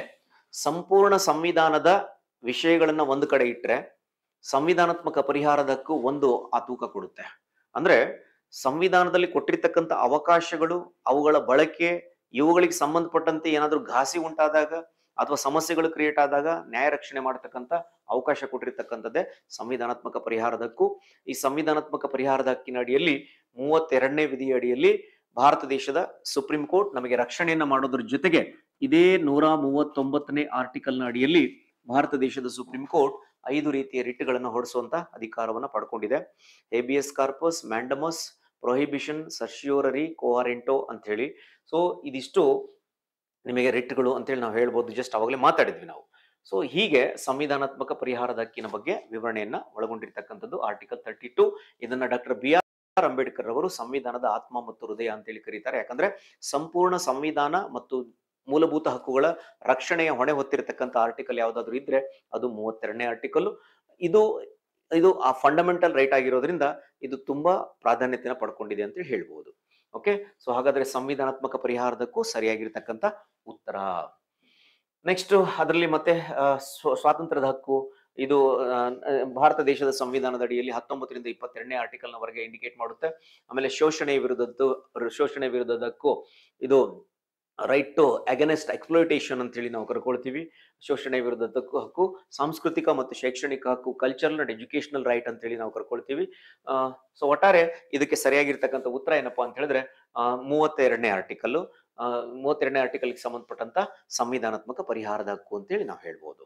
ಓಕೆ, ದೆನ್ ನೆಕ್ಸ್ಟ್ ಮುಂದಿನ ಪ್ರಶ್ನೆಗೆ ಬರೋಣ. ಮುಂದಿನ ಪ್ರಶ್ನೆ 9ನೇ ಪ್ರಶ್ನೆ. ಭಾರತದ ಪ್ರಥಮ ಮಹಿಳಾ ರಾಷ್ಟ್ರಪತಿ ಯಾರು ಅಂತ ಹೇಳಿ ಕೇಳಿದ್ದಾರೆ. ಭಾರತದ ಪ್ರಥಮ ಮಹಿಳಾ ರಾಷ್ಟ್ರಪತಿ ಯಾರು ಅಂತ ಹೇಳಿ ಕೇಳ್ತಾರೆ. ಇವಾಗ ಕೇಳಬಹುದು ಭಾರತದ ಪ್ರಸ್ತುತ ಮಹಿಳಾ ರಾಷ್ಟ್ರಪತಿ ಯಾರು ಅಂತ ಹೇಳಿ ಕೇಳಬಹುದು. ಭಾರತದ ಪ್ರಸ್ತುತ ಮಹಿಳಾ ರಾಷ್ಟ್ರಪತಿ ಯಾರು ಅಂತ ಹೇಳಿ ಕೇಳಬಹುದು. ಎಷ್ಟನೇವರು ಅಂತ ಹೇಳಿ ಕೇಳಬಹುದು. ಓಕೆ, ಸೊ ನೋಡಿ, ಭಾರತದ ಪ್ರಥಮ ಮಹಿಳಾ ರಾಷ್ಟ್ರಪತಿ ಅದು ಪ್ರತಿಭಾ ದೇವಿ ಸಿಂಗ್ ಪಾಟೀಲ್ ಅಂತ ಹೇಳಿ ಕರಿತೀವಿ. ಪ್ರತಿಭಾ ದೇವಿ ಸಿಂಗ್ ಪಾಟೀಲ್ ಇವರು ಭಾರತ ದೇಶ ಕಂಡ ಮೊಟ್ಟ ಮೊದಲ ಮಹಿಳಾ ರಾಷ್ಟ್ರಪತಿ. ಈ ಮಹಿಳಾ ರಾಷ್ಟ್ರಪತಿಯವರು ಇವ್ರು ನೋಡಿ, ಭಾರತ ದೇಶದ ಅಡಿಯಲ್ಲಿ ಬರ್ತಕ್ಕಂಥ ಏನು ಪಾಪ ಕ್ಷಮಾಪಣಾ ಅಧಿಕಾರ ಇದೆಯಲ್ಲ, ಆ ಪಾಪ ಕ್ಷಮಾಪಣಾ ಅಧಿಕಾರವನ್ನು ಅತಿ ಹೆಚ್ಚು ಬಾರಿ ಚಲಾಯಿಸಿದಂತ ರಾಷ್ಟ್ರಪತಿನೂ ಕೂಡ ಪ್ರತಿಭಾ ದೇವಿ ಸಿಂಗ್ ಪಾಟೀಲ್ ರವರು. ದೇಶದ ಮೊದಲ ರಾಷ್ಟ್ರಪತಿ ಪ್ರತಿಭಾ ದೇವಿ ಸಿಂಗ್ ಪಾಟೀಲ್ ರವರು. ಈಗ 2ನೇ ಮಹಿಳಾ ರಾಷ್ಟ್ರಪತಿಯೊಬ್ಬರು ಆಯ್ಕೆಯಾಗಿದ್ದಾರೆ. 2ನೇ ಮಹಿಳಾ ರಾಷ್ಟ್ರಪತಿ ಯಾರು? ದ್ರೌಪದಿ ಮುರ್ಮು ಅಂತ ಹೇಳಿ. ಇವರು ಒರಿಸ್ಸಾ ರಾಜ್ಯದವರು. ಯಾವ ರಾಜ್ಯ? ಒರಿಸ್ಸಾ ರಾಜ್ಯದವರು. ಇವ್ರ ಮೇಲೆ ಪ್ರಶ್ನೆಗಳು ಏನ್ ರೈಸ್ ಆಗ್ಬೋದಪ್ಪ ಅಂತ ಹೇಳಿದ್ರೆ, ಇವರು ವ್ಯಕ್ತಿಗತವಾಗಿ ಎಷ್ಟನೇ ರಾಷ್ಟ್ರಪತಿ ಅಂತ ಹೇಳಿ ಕೇಳಬಹುದು. ನೆನಪಿಟ್ಕೊಳ್ಳಿ, ವ್ಯಕ್ತಿಗತವಾಗಿ 15ನೇ ರಾಷ್ಟ್ರಪತಿ, ಮತ್ತೆ ಚುನಾವಣಾ ಆಧಾರಿತವಾಗಿ ಇವರು 16ನೇ ರಾಷ್ಟ್ರಪತಿ ಆಗ್ತಾರೆ. 16ನೇ ರಾಷ್ಟ್ರಪತಿ. ಆಮೇಲೆ ಇನ್ನೊಂದು ಅಂಶ ಗಮನದಲ್ಲಿಟ್ಕೊಳ್ಳಿ. ರೀಸೆಂಟ್ ಆಗಿ ನಮ್ದು ಉಪರಾಷ್ಟ್ರಪತಿ ಚುನಾವಣೆ ನಡೀತು. ಉಪರಾಷ್ಟ್ರಪತಿ ಚುನಾವಣೆ ನೋಡಿ, ಈಗ ದ್ರೌಪದಿ ಮುರ್ಮುರವರು ಏನ್ ರಾಷ್ಟ್ರಪತಿ ಇದ್ದಾರಲ್ಲ, ಅವರು ವ್ಯಕ್ತಿಗತವಾಗಿ 15ನೇ ರಾಷ್ಟ್ರಪತಿ ವ್ಯಕ್ತಿ ಲೆಕ್ಕಾಚಾರ ಮಾಡಿದ್ರೆ. ಯಾಕಂದ್ರೆ ಸ್ಟಾರ್ಟಿಂಗ್ ಅಲ್ಲಿ ಡಾಕ್ಟರ್ ಬಾಬು ರಾಜೇಂದ್ರ ಪ್ರಸಾದ್ ರವರು 2 ಅವಧಿಗೆ ಬಂದು ಹೋಗಿರ್ತಕ್ಕಂಥದ್ದು. ಆಮೇಲೆ ಚುನಾವಣಾ ಲೆಕ್ಕಾಚಾರ ಮಾಡಿದ್ರೆ 16ನೇ ಚುನಾವಣೆ, ರಾಷ್ಟ್ರಪತಿ ಚುನಾವಣೆ ನಡೆದಿರ್ತಕ್ಕಂಥದ್ದು 16ನೇ ಚುನಾವಣೆ. 16ನೇ ಚುನಾವಣಾ ಆಧಾರಿತವಾಗಿ ದ್ರೌಪದಿ ಮುರ್ಮು ಅವರು 16ನೇ ರಾಷ್ಟ್ರಪತಿ ಅಂತ ಹೇಳ್ಬಹುದು. ಇತ್ತೀಚೆಗೆ ಮೊನ್ನೆ ನಡೆದಿರ್ತಕ್ಕಂಥದ್ದು 2025ನೇ ಇಸ್ವಿಯಲ್ಲಿ. ಇದರಲ್ಲಿ ಪ್ರಶ್ನೆಗಳು ಬರುವಂತಹ ಸಾಧ್ಯತೆಗಳು ಇದೆ. ಇದ್ರ ಮೇಲೆ ಸ್ವಲ್ಪ ಕಾನ್ಸಂಟ್ರೇಟ್ ಮಾಡಿ. 2025ನೇ ಇಸ್ವಿಯಲ್ಲಿ ಮೊನ್ನೆ ನಡೀತು. ಇಲ್ಲಿ ಚುನಾವಣಾ ಆಧಾರಿತವಾಗಿ 15ನೇ ಉಪರಾಷ್ಟ್ರಪತಿ, ಆಮೇಲೆ ಇದ್ರ ಲೆಕ್ಕಾಚಾರವಾಗಿ ಯಾವುದು ಇದು ವ್ಯಕ್ತಿಗತವಾಗಿ 15ನೇ ರಾಷ್ಟ್ರಪತಿ, ಚುನಾವಣಾ ಲೆಕ್ಕಾಚಾರ ನೋಡಿದ್ರೆ 17ನೇ ಉಪರಾಷ್ಟ್ರಪತಿ ಆಗ್ತಾರೆ. ಇವಾಗ CP ರಾಧಾಕೃಷ್ಣನ್ ಅಂತ ಹೇಳಿ, CP ರಾಧಾಕೃಷ್ಣನ್ ಇವರು. ಸೊ NDA ಮೈತ್ರಿಕೂಟದ ಅಭ್ಯರ್ಥಿಯಾಗಿ ಇವರು ತಮ್ಮ ಅಭ್ಯರ್ಥಿಯಾಗಿ ಇವತ್ತು ಉಪರಾಷ್ಟ್ರಪತಿ ಸ್ಥಾನವನ್ನ ಅಲಂಕರಿಸಿರ್ತಕ್ಕಂಥವ್ರು. ವ್ಯಕ್ತಿಗತವಾಗಿ 15ನೇವರು, ಚುನಾವಣಾ ಆಧಾರಿತವಾಗಿ 17ನೇ ರಾಷ್ಟ್ರಪತಿ. ವ್ಯಕ್ತಿಗತವಾಗಿ 15ನೇವರು, ಚುನಾವಣಾ ಆಧಾರಿತವಾಗಿ 17ನೇ ರಾಷ್ಟ್ರಪತಿ ಆಗ್ತಾರೆ.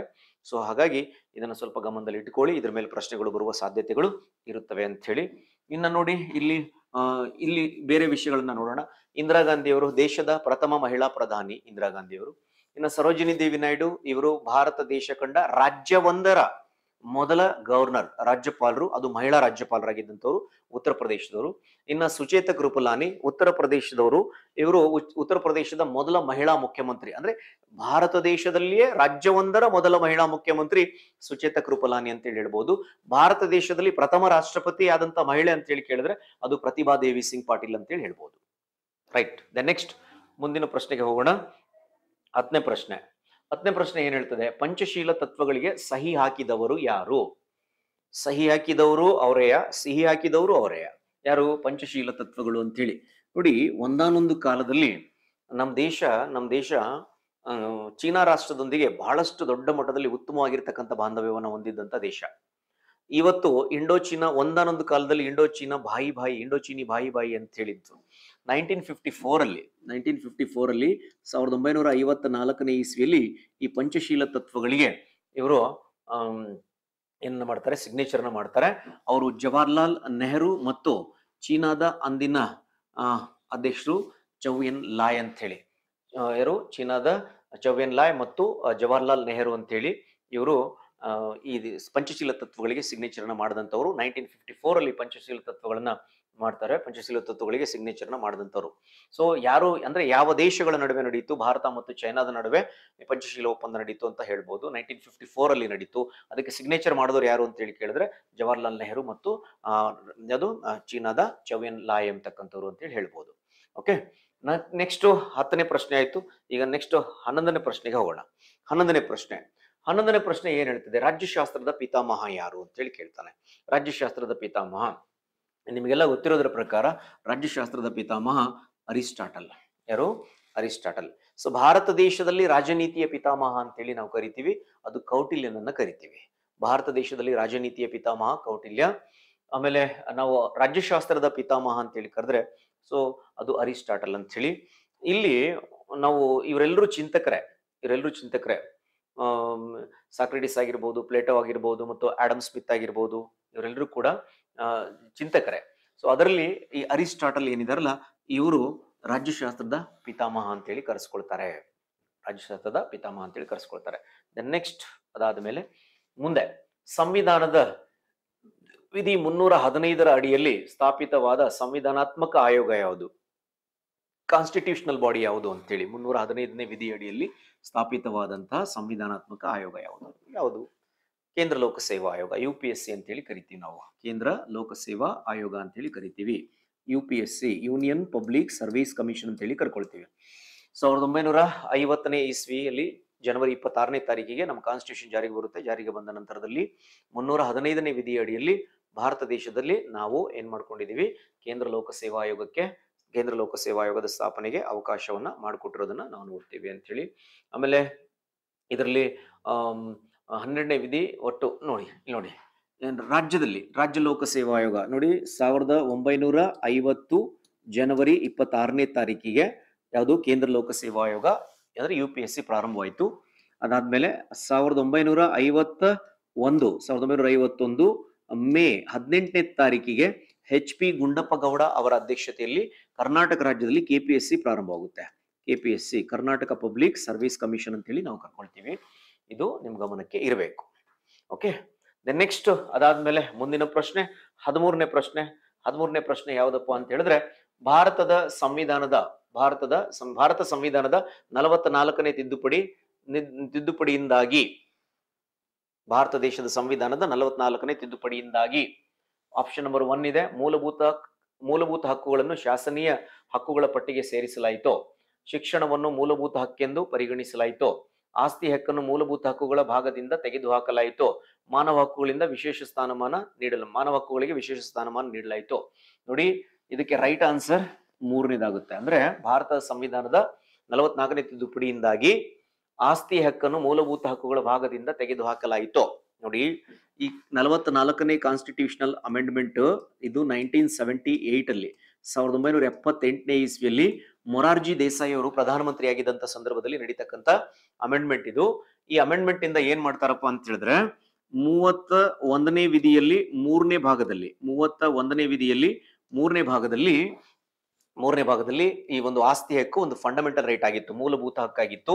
ಇದನ್ನ ಏನ್ ಮಾಡ್ತಾರೆ, ಈ ತಿದ್ದುಪಡಿ ಮಾಡೋದ್ರ ಮೂಲಕ 44ನೇ ಕಾನ್ಸ್ಟಿಟ್ಯೂಷನಲ್ ಅಮೆಂಡ್ಮೆಂಟ್ ಮಾಡೋದ್ರ ಮೂಲಕ ಮೊರಾರ್ಜಿ ದೇಸಾಯಿ ಸರ್ಕಾರ ಇದ್ದಂತ ಸಂದರ್ಭದಲ್ಲಿ ಇದು 300 ಎ ವಿಧಿಯಡಿಯಲ್ಲಿ 300 ಎ ವಿಧಿಯಡಿಯಲ್ಲಿ ಇದನ್ನ 12ನೇ ಭಾಗದಲ್ಲಿ ಇವಾಗ ಸೇರ್ಪಡೆ ಮಾಡಿದ್ದಾರೆ. 300 ಎ ವಿಧಿಯಲ್ಲಿ 12ನೇ ಭಾಗದಲ್ಲಿ ಇದನ್ನ ಸೇರ್ಪಡೆ ಮಾಡಿದ್ದಾರೆ. ಸೊ ಮುಂಚೆ ಇದು ಆಸ್ತಿ ಹಕ್ಕು ಒಂದು ಮೂಲಭೂತ ಹಕ್ಕಾಗಿತ್ತು, ಫಂಡಮೆಂಟಲ್ ರೈಟ್ ಆಗಿತ್ತು. ಇದನ್ನ 3ನೇ ಭಾಗದಲ್ಲಿ ಸೇರ್ಪಡೆ ಮಾಡ್ಕೊಂಡಿದ್ವಿ. ಇವಾಗ ಇದನ್ನ 300 ಎ ವಿಧಿಯಲ್ಲಿ ಈಗ 12ನೇ ಭಾಗದಲ್ಲಿ ನಾವು ಸೇರಿಸ್ಕೊಂಡಿದೀವಿ. ಇಲ್ಲಿ ಮೂಲಭೂತ ಹಕ್ಕಾಗಿತ್ತು, ಇಲ್ಲಿ ಶಾಸನೀಯ ಅಥವಾ ಕಾನೂನಿನ ಹಕ್ಕಾಗಿ ಇವಾಗ ಸೇರ್ಪಡೆ ಮಾಡ್ಕೊಂಡಿದ್ವಿ. ವ್ಯತ್ಯಾಸ ಏನು ಅಂತ ಹೇಳಿದ್ರೆ, ಇಲ್ಲಿ ಯಾರು ಎಷ್ಟು ಬೇಕಷ್ಟು ಆಸ್ತಿಯನ್ನ ಹೆಂಗ್ ಬೇಕಾದ್ರೂ ಹೊಂದಬಹುದಿತ್ತು, ಯಾವುದೇ ರಿಸ್ಟ್ರಿಕ್ಷನ್ಸ್ ಇರಲಿಲ್ಲ. ಆದ್ರೆ ಇಲ್ಲಿ ಮಾತ್ರ ರಿಸ್ಟ್ರಿಕ್ಷನ್ಸ್ ಇದೆ. ಒಂದ್ ಗೆರೆ ಆಸ್ತಿ ತಗೋಬೇಕು ಅಂದ್ರೂ, ಒಂದ್ ಗೆರೆ ಆಸ್ತಿ ಮಾರಾಟ ಮಾಡಬೇಕು ಅಂದ್ರೂ ನೀವು ರೂಲ್ಸ್ ಪ್ರಕಾರನೇ ಹೋಗ್ಬೇಕಾಗುತ್ತೆ. ಸೊ ಹಾಗಾಗಿ ಶಾಸನೀಯ ಅಥವಾ ಕಾನೂನಿನ ಹಕ್ಕನ್ನಾಗಿ ಇದನ್ನ ಸೇರ್ಪಡೆ ಮಾಡ್ಕೊಂಡಿರ್ತಕ್ಕಂಥದ್ದು. ಅದು 1978 ಅಲ್ಲಿ ಮೊರಾರ್ಜಿ ದೇಸಾಯಿ ಅವರು ಪ್ರಧಾನಮಂತ್ರಿ ಆಗಿದ್ದಂತ ಸಂದರ್ಭದಲ್ಲಿ 44ನೇ ಕಾನ್ಸ್ಟಿಟ್ಯೂಷನಲ್ ಅಮೆಂಡ್ಮೆಂಟ್ ಮಾಡೋದ್ರ ಮೂಲಕ ಸೇರ್ಪಡೆ ಮಾಡ್ತಾರೆ ಅಂತ ಹೇಳಿ. ಸೊ ಇದು 13ನೇ ಪ್ರಶ್ನೆಗೆ ಉತ್ತರ. ನೆಕ್ಸ್ಟ್ ಮುಂದುವರೆದು ನೋಡೋದಾದ್ರೆ ಇನ್ನು 14ನೇ ಪ್ರಶ್ನೆ, ಭಾರತ ಸಂವಿಧಾನದ 3ನೇ ಭಾಗ ಒಳಗೊಂಡಿರುವುದು. ಭಾರತ ಸಂವಿಧಾನದ 3ನೇ ಭಾಗ ಒಳಗೊಂಡಿರುವುದು ತುಂಬಾ ಈಸಿ ಆಗಿರ್ತಕ್ಕಂಥದ್ದು.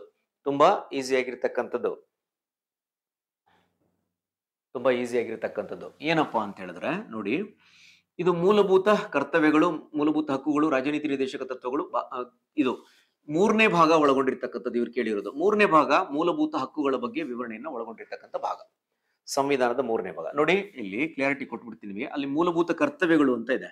ನಮ್ಮ ಸಂವಿಧಾನದಲ್ಲಿ 4A ಭಾಗದಲ್ಲಿ 51 ಎ ವಿಧಿಯಿಂದ ಹಿಡಿದು 51A ವಿಧಿಯಿಂದ ಹಿಡಿದು 51A ಕೆ ವಿಧಿಗಳವರೆಗೆ ನಾವು ಮೂಲಭೂತ ಕರ್ತವ್ಯಗಳ ಬಗ್ಗೆ ವಿವರಣೆಯನ್ನ ನೋಡ್ತೀವಿ. ಆಮೇಲೆ ಮೂಲಭೂತ ಹಕ್ಕುಗಳ ಬಗ್ಗೆ ಭಾರತ ದೇಶದ ಸಂವಿಧಾನದ ಅಡಿಯಲ್ಲಿ 3ನೇ ಭಾಗದಲ್ಲಿ 12ರಿಂದ 35ನೇ ವಿಧಿಗಳವರೆಗೆ ನಾವು ವಿವರಣೆಯನ್ನ ನೋಡ್ತೀವಿ. ಅದಾದ ಮೇಲೆ ರಾಜನೀತಿ ನಿರ್ದೇಶಕ ತತ್ವಗಳ ಬಗ್ಗೆ 4ನೇ ಭಾಗದಲ್ಲಿ 36ನೇ ವಿಧಿಯಿಂದ ಹಿಡಿದು 51ನೇ ವಿಧಿಗಳವರೆಗೆ ನಾವು ರಾಜನೀತಿ ನಿರ್ದೇಶಕ ತತ್ವಗಳ ಬಗ್ಗೆ ವಿವರಣೆಯನ್ನ ನೋಡ್ತೀವಿ. ಪೌರತ್ವದ ಬಗ್ಗೆ ನಾವು ಭಾರತ ದೇಶದ ಸಂವಿಧಾನದ 2ನೇ ಭಾಗದಲ್ಲಿ 5ರಿಂದ 11ನೇ ವಿಧಿಗಳವರೆಗೆ ನಾವು ಪೌರತ್ವದ ಬಗ್ಗೆ ವಿವರಣೆಯನ್ನ ನೋಡ್ತೀವಿ. ಸೊ ಈ ರೀತಿಯಾಗಿ ನಾವು ಗಮನಿಸ್ಕೋ. ಇದು 4A ಭಾಗ ಮೂಲಭೂತ ಕರ್ತವ್ಯಗಳು, 3ನೇ ಭಾಗ ಇದು ಅದಕ್ಕೆ ಸಂಬಂಧಪಟ್ಟಂಗೆ ಮೂಲಭೂತ ಹಕ್ಕುಗಳಿಗೆ ಸಂಬಂಧಪಟ್ಟಂಗೆ, 4ನೇ ಭಾಗ ರಾಜನೀತಿ ನಿರ್ದೇಶಕ ತತ್ವಗಳಿಗೆ ಸಂಬಂಧಪಟ್ಟಂತೆ, 2ನೇ ಭಾಗ ಪೌರತ್ವಕ್ಕೆ ಸಂಬಂಧಪಟ್ಟಂತೆ ಮಾಹಿತಿನ ಒಳಗೊಂಡಿದೆ. ಓಕೆ, ನೆಕ್ಸ್ಟ್ ಮುಂದಿನ ಪ್ರಶ್ನೆಗೆ ಹೋಗೋಣ. 15ನೇ ಪ್ರಶ್ನೆಗೆ ಹೋಗೋಣ. 15ನೇ ಪ್ರಶ್ನೆ, ಸಾರ್ವಜನಿಕ ಆಡಳಿತ ಎಂಬ ಪದವನ್ನು ಮೊಟ್ಟ ಮೊದಲ ಬಾರಿಗೆ ಬಳಸಿದವರು ಯಾರು ಅಂತ ಹೇಳಿ ಕೇಳಿದ್ದಾರೆ. ಸೊ ಮೊದಲ ಬಾರಿಗೆ ಬಳಸಿದವರು ಅಲೆಕ್ಸಾಂಡರ್ ಹ್ಯಾಮಿಲ್ಟನ್ ಅಂತ ಹೇಳಿ ಈ ಪದವನ್ನ ಬಳಸಿದಂತವ್ರು ಅಲೆಕ್ಸಾಂಡರ್ ಹ್ಯಾಮಿಲ್ಟನ್ ಅಂತ ಹೇಳಿ. ಸೊ ಸಾರ್ವಜನಿಕ ಆಡಳಿತ ಎಂಬ ಪದವನ್ನ ಪ್ರಪ್ರಥಮ ಬಾರಿಗೆ ಬಳಸಿದವರು ಅಲೆಕ್ಸಾಂಡರ್ ಹ್ಯಾಮಿಲ್ಟನ್ ಅಂತ ಹೇಳಿ ಹೇಳ್ಬಹುದು. ಓಕೆ, ನೆಕ್ಸ್ಟ್ ಅದಾದ್ಮೇಲೆ ಇನ್ನ ಕೊನೆಯ ಪ್ರಶ್ನೆಗೆ ಬರೋಣ. ವ್ಯಕ್ತಿಯ ನೈಸರ್ಗಿಕ ಹಕ್ಕುಗಳ ಕುರಿತು ಮೊದಲ ಬಾರಿಗೆ ವ್ಯವಸ್ಥಿತವಾದ ಚರ್ಚೆಯನ್ನು ಮಾಡಿದರು. ಮುಲಾಜೆ ಇಲ್ಲ, ನೈಸರ್ಗಿಕ ಹಕ್ಕುಗಳು ಅಂತ ಅಂದ ತಕ್ಷಣ ನೀವು ಜಾನ್ ಲಾಕ್ ಅನ್ನ ಟಿಕ್ ಮಾಡಬಹುದು, ಏನ್ ಸಮಸ್ಯೆ ಏನಿಲ್ಲ. ಸೊ ಜಾನ್ ಲಾಕ್ ರವರು ನೈಸರ್ಗಿಕ ಹಕ್ಕುಗಳ ಕುರಿತು ಮೊದಲ ಬಾರಿಗೆ ವ್ಯವಸ್ಥಿತವಾಗಿರ್ತಕ್ಕಂಥ ಒಂದು ಚರ್ಚೆಯನ್ನ ಒಳಪಡಿಸಿದವರು ಅದು ಜಾನ್ ಲಾಕ್ ಅಂತೇಳಿ ನಾವು ಹೇಳ್ಬೋದು. ಸ್ನೇಹಿತರೆ, ಮತ್ತೆ ಮುಂದಿನ ಸಂಚಿಕೆಯಲ್ಲಿ ಮತ್ತೊಂದಿಷ್ಟು ಪ್ರಶ್ನೆಗಳೊಂದಿಗೆ ನಾನು ಬರೋನಿದ್ದೇನೆ. ನೀವು ಇದನ್ನ ಕೊಟ್ಟಿರ್ತಕ್ಕಂಥ ಏನು ಇನ್ಫಾರ್ಮೇಶನ್ ಇದೆಯಲ್ಲ, ಇದನ್ನ ಸರಿಯಾದ ರೀತಿಯಲ್ಲಿ ನೀವು ಅರ್ಥ ಮಾಡ್ಕೊಂಡಿದ್ದೀರಿ ಅಂತ ನಾನು ಭಾವಿಸ್ತೀನಿ. ಸೊ ಇದನ್ನ ನೀವು ಗಮನದಲ್ಲಿ ಇಟ್ಕೋಬೇಕಾಗುತ್ತೆ. ಸೊ ನಿಮಗೆ ಒಂದು ವಿಷಯ ನಿಮಗೆ ಪ್ರಸ್ತುತಪಡಿಸ್ತಾ ಇದ್ದೀನಿ. ನಾನು ಅವಾಗಲೇ ಹೇಳಿದೆ ಸ್ನೇಹಿತರೆ. So classic KS IAS study circle ವತಿಯಿಂದ ನಾಳೆ ಭಾನುವಾರ 2ನೇ ತಾರೀಕು ನಾವು ಒಂದು ಉಚಿತ ಕಾರ್ಯಾಗಾರವನ್ನ ನಾವು ಇಟ್ಕೊಂಡಿದೀವಿ ನಾಡಿದ್ದು. ಸೊ ತಾವೆಲ್ಲರೂ ಕೂಡ ಭಾಗಿಯಾಗ್ತೀರಿ ಅಂತ ಹೇಳಿ ಅನ್ಕೊಂಡಿದೀನಿ. ಸೊ TT ಪರ್ಪಸ್ ಅನ್ನ ಮಾಡ್ತಾ ಇದೀವಿ ನಾವು. ಅದ್ರ ಜೊತೆಗೆ ಮತ್ತೆ 3ನೇ ತಾರೀಕಿನಿಂದ, ಇದೇ ನವೆಂಬರ್ 3ನೇ ತಾರೀಕಿನಿಂದ ನಾವು ನಮ್ಮ ಸಂಸ್ಥೆಯಲ್ಲಿ ಯಾವುದು ನಮ್ಮ TT ಬ್ಯಾಚ್ ಅನ್ನ ನಾವು ಪ್ರಾರಂಭಿಸ್ತಾ ಇದ್ದೀವಿ. ಸೊ ಅದರ ಸದುಪಯೋಗವನ್ನು ನೀವು ಪಡ್ಕೊಳ್ತೀರಿ ಅಂತ ಹೇಳಿ ನಾನು ಅನ್ಕೊಳ್ತೀನಿ. ಕಳೆದ ಬಾರಿ ಸಾಕಷ್ಟು ನಮ್ಮ ಸಂಸ್ಥೆಯಲ್ಲಿ ವಿದ್ಯಾರ್ಥಿಗಳು ಸಾಕಷ್ಟು ಜನ ಕೋಚಿಂಗ್ ಬಂದಿರತಕ್ಕಂಥವ್ರು ಆಲ್ಮೋಸ್ಟ್ ಮ್ಯಾಕ್ಸಿಮಮ್ ಎಲ್ಲರೂ ಕೂಡ TTನ ಪಾಸ್ ಮಾಡಿದ್ದಾರೆ. ಅದೊಂದು ಬಹಳ ಸಂತೋಷಕರವಾಗಿರ್ತಕ್ಕಂಥ ವಿಷಯ. ಮತ್ತೆ ಇನ್ನೊಂದಿಷ್ಟು ಪ್ರಶ್ನೆ ಪತ್ರಿಕೆಗಳು ಅಂದ್ರೆ ಇನ್ನೊಂದಿಷ್ಟು ಪ್ರಶ್ನೆಗಳೊಂದಿಗೆ ಮತ್ತೆ ನಾನು ಮುಂದಿನ ಸಂಚಿಕೆಯಲ್ಲಿ ಮತ್ತೆ ಬರ್ತೀನಿ. ವೇಟ್ ಮಾಡ್ತಾ ಇರಿ. ನೀವು ನಮ್ಮ ಈ ಕ್ಲಾಸಿಕ್ ಎಜುಕೇಶನ್ ಯೂಟ್ಯೂಬ್ ಚಾನಲ್ನ ಸಬ್ಸ್ಕ್ರೈಬ್ ಮಾಡಿಕೊಂಡು ಇನ್ನ ನಿಮ್ಮ ಬೇರೆ ಎಲ್ಲ ನಿಮ್ಮ ಫ್ರೆಂಡ್ಸ್ಗಳು ಇದರ ಪರಿಚಯವನ್ನು ಮಾಡಿಕೊಡ್ತೀರಿ ಅಂತೇಳಿ ಭಾವಿಸ್ಕೊಳ್ತಾ ಸ್ನೇಹಿತರೆ, ಸೊ ಎಲ್ರಿಗೂ ಆಲ್ ದಿ ಬೆಸ್ಟ್. ಮತ್ತೆ ಮುಂದಿನ ಸಂಚಿಕೆಯಲ್ಲಿ ಸಿಗ್ತೀನಿ. ನಾನು ನಿಮ್ಮೆಲ್ಲರ ಪ್ರೀತಿಯ ಶಿವಕುಮಾರ್ ಚೌಹಾಣ್. ನಮಸ್ಕಾರ. Thank you.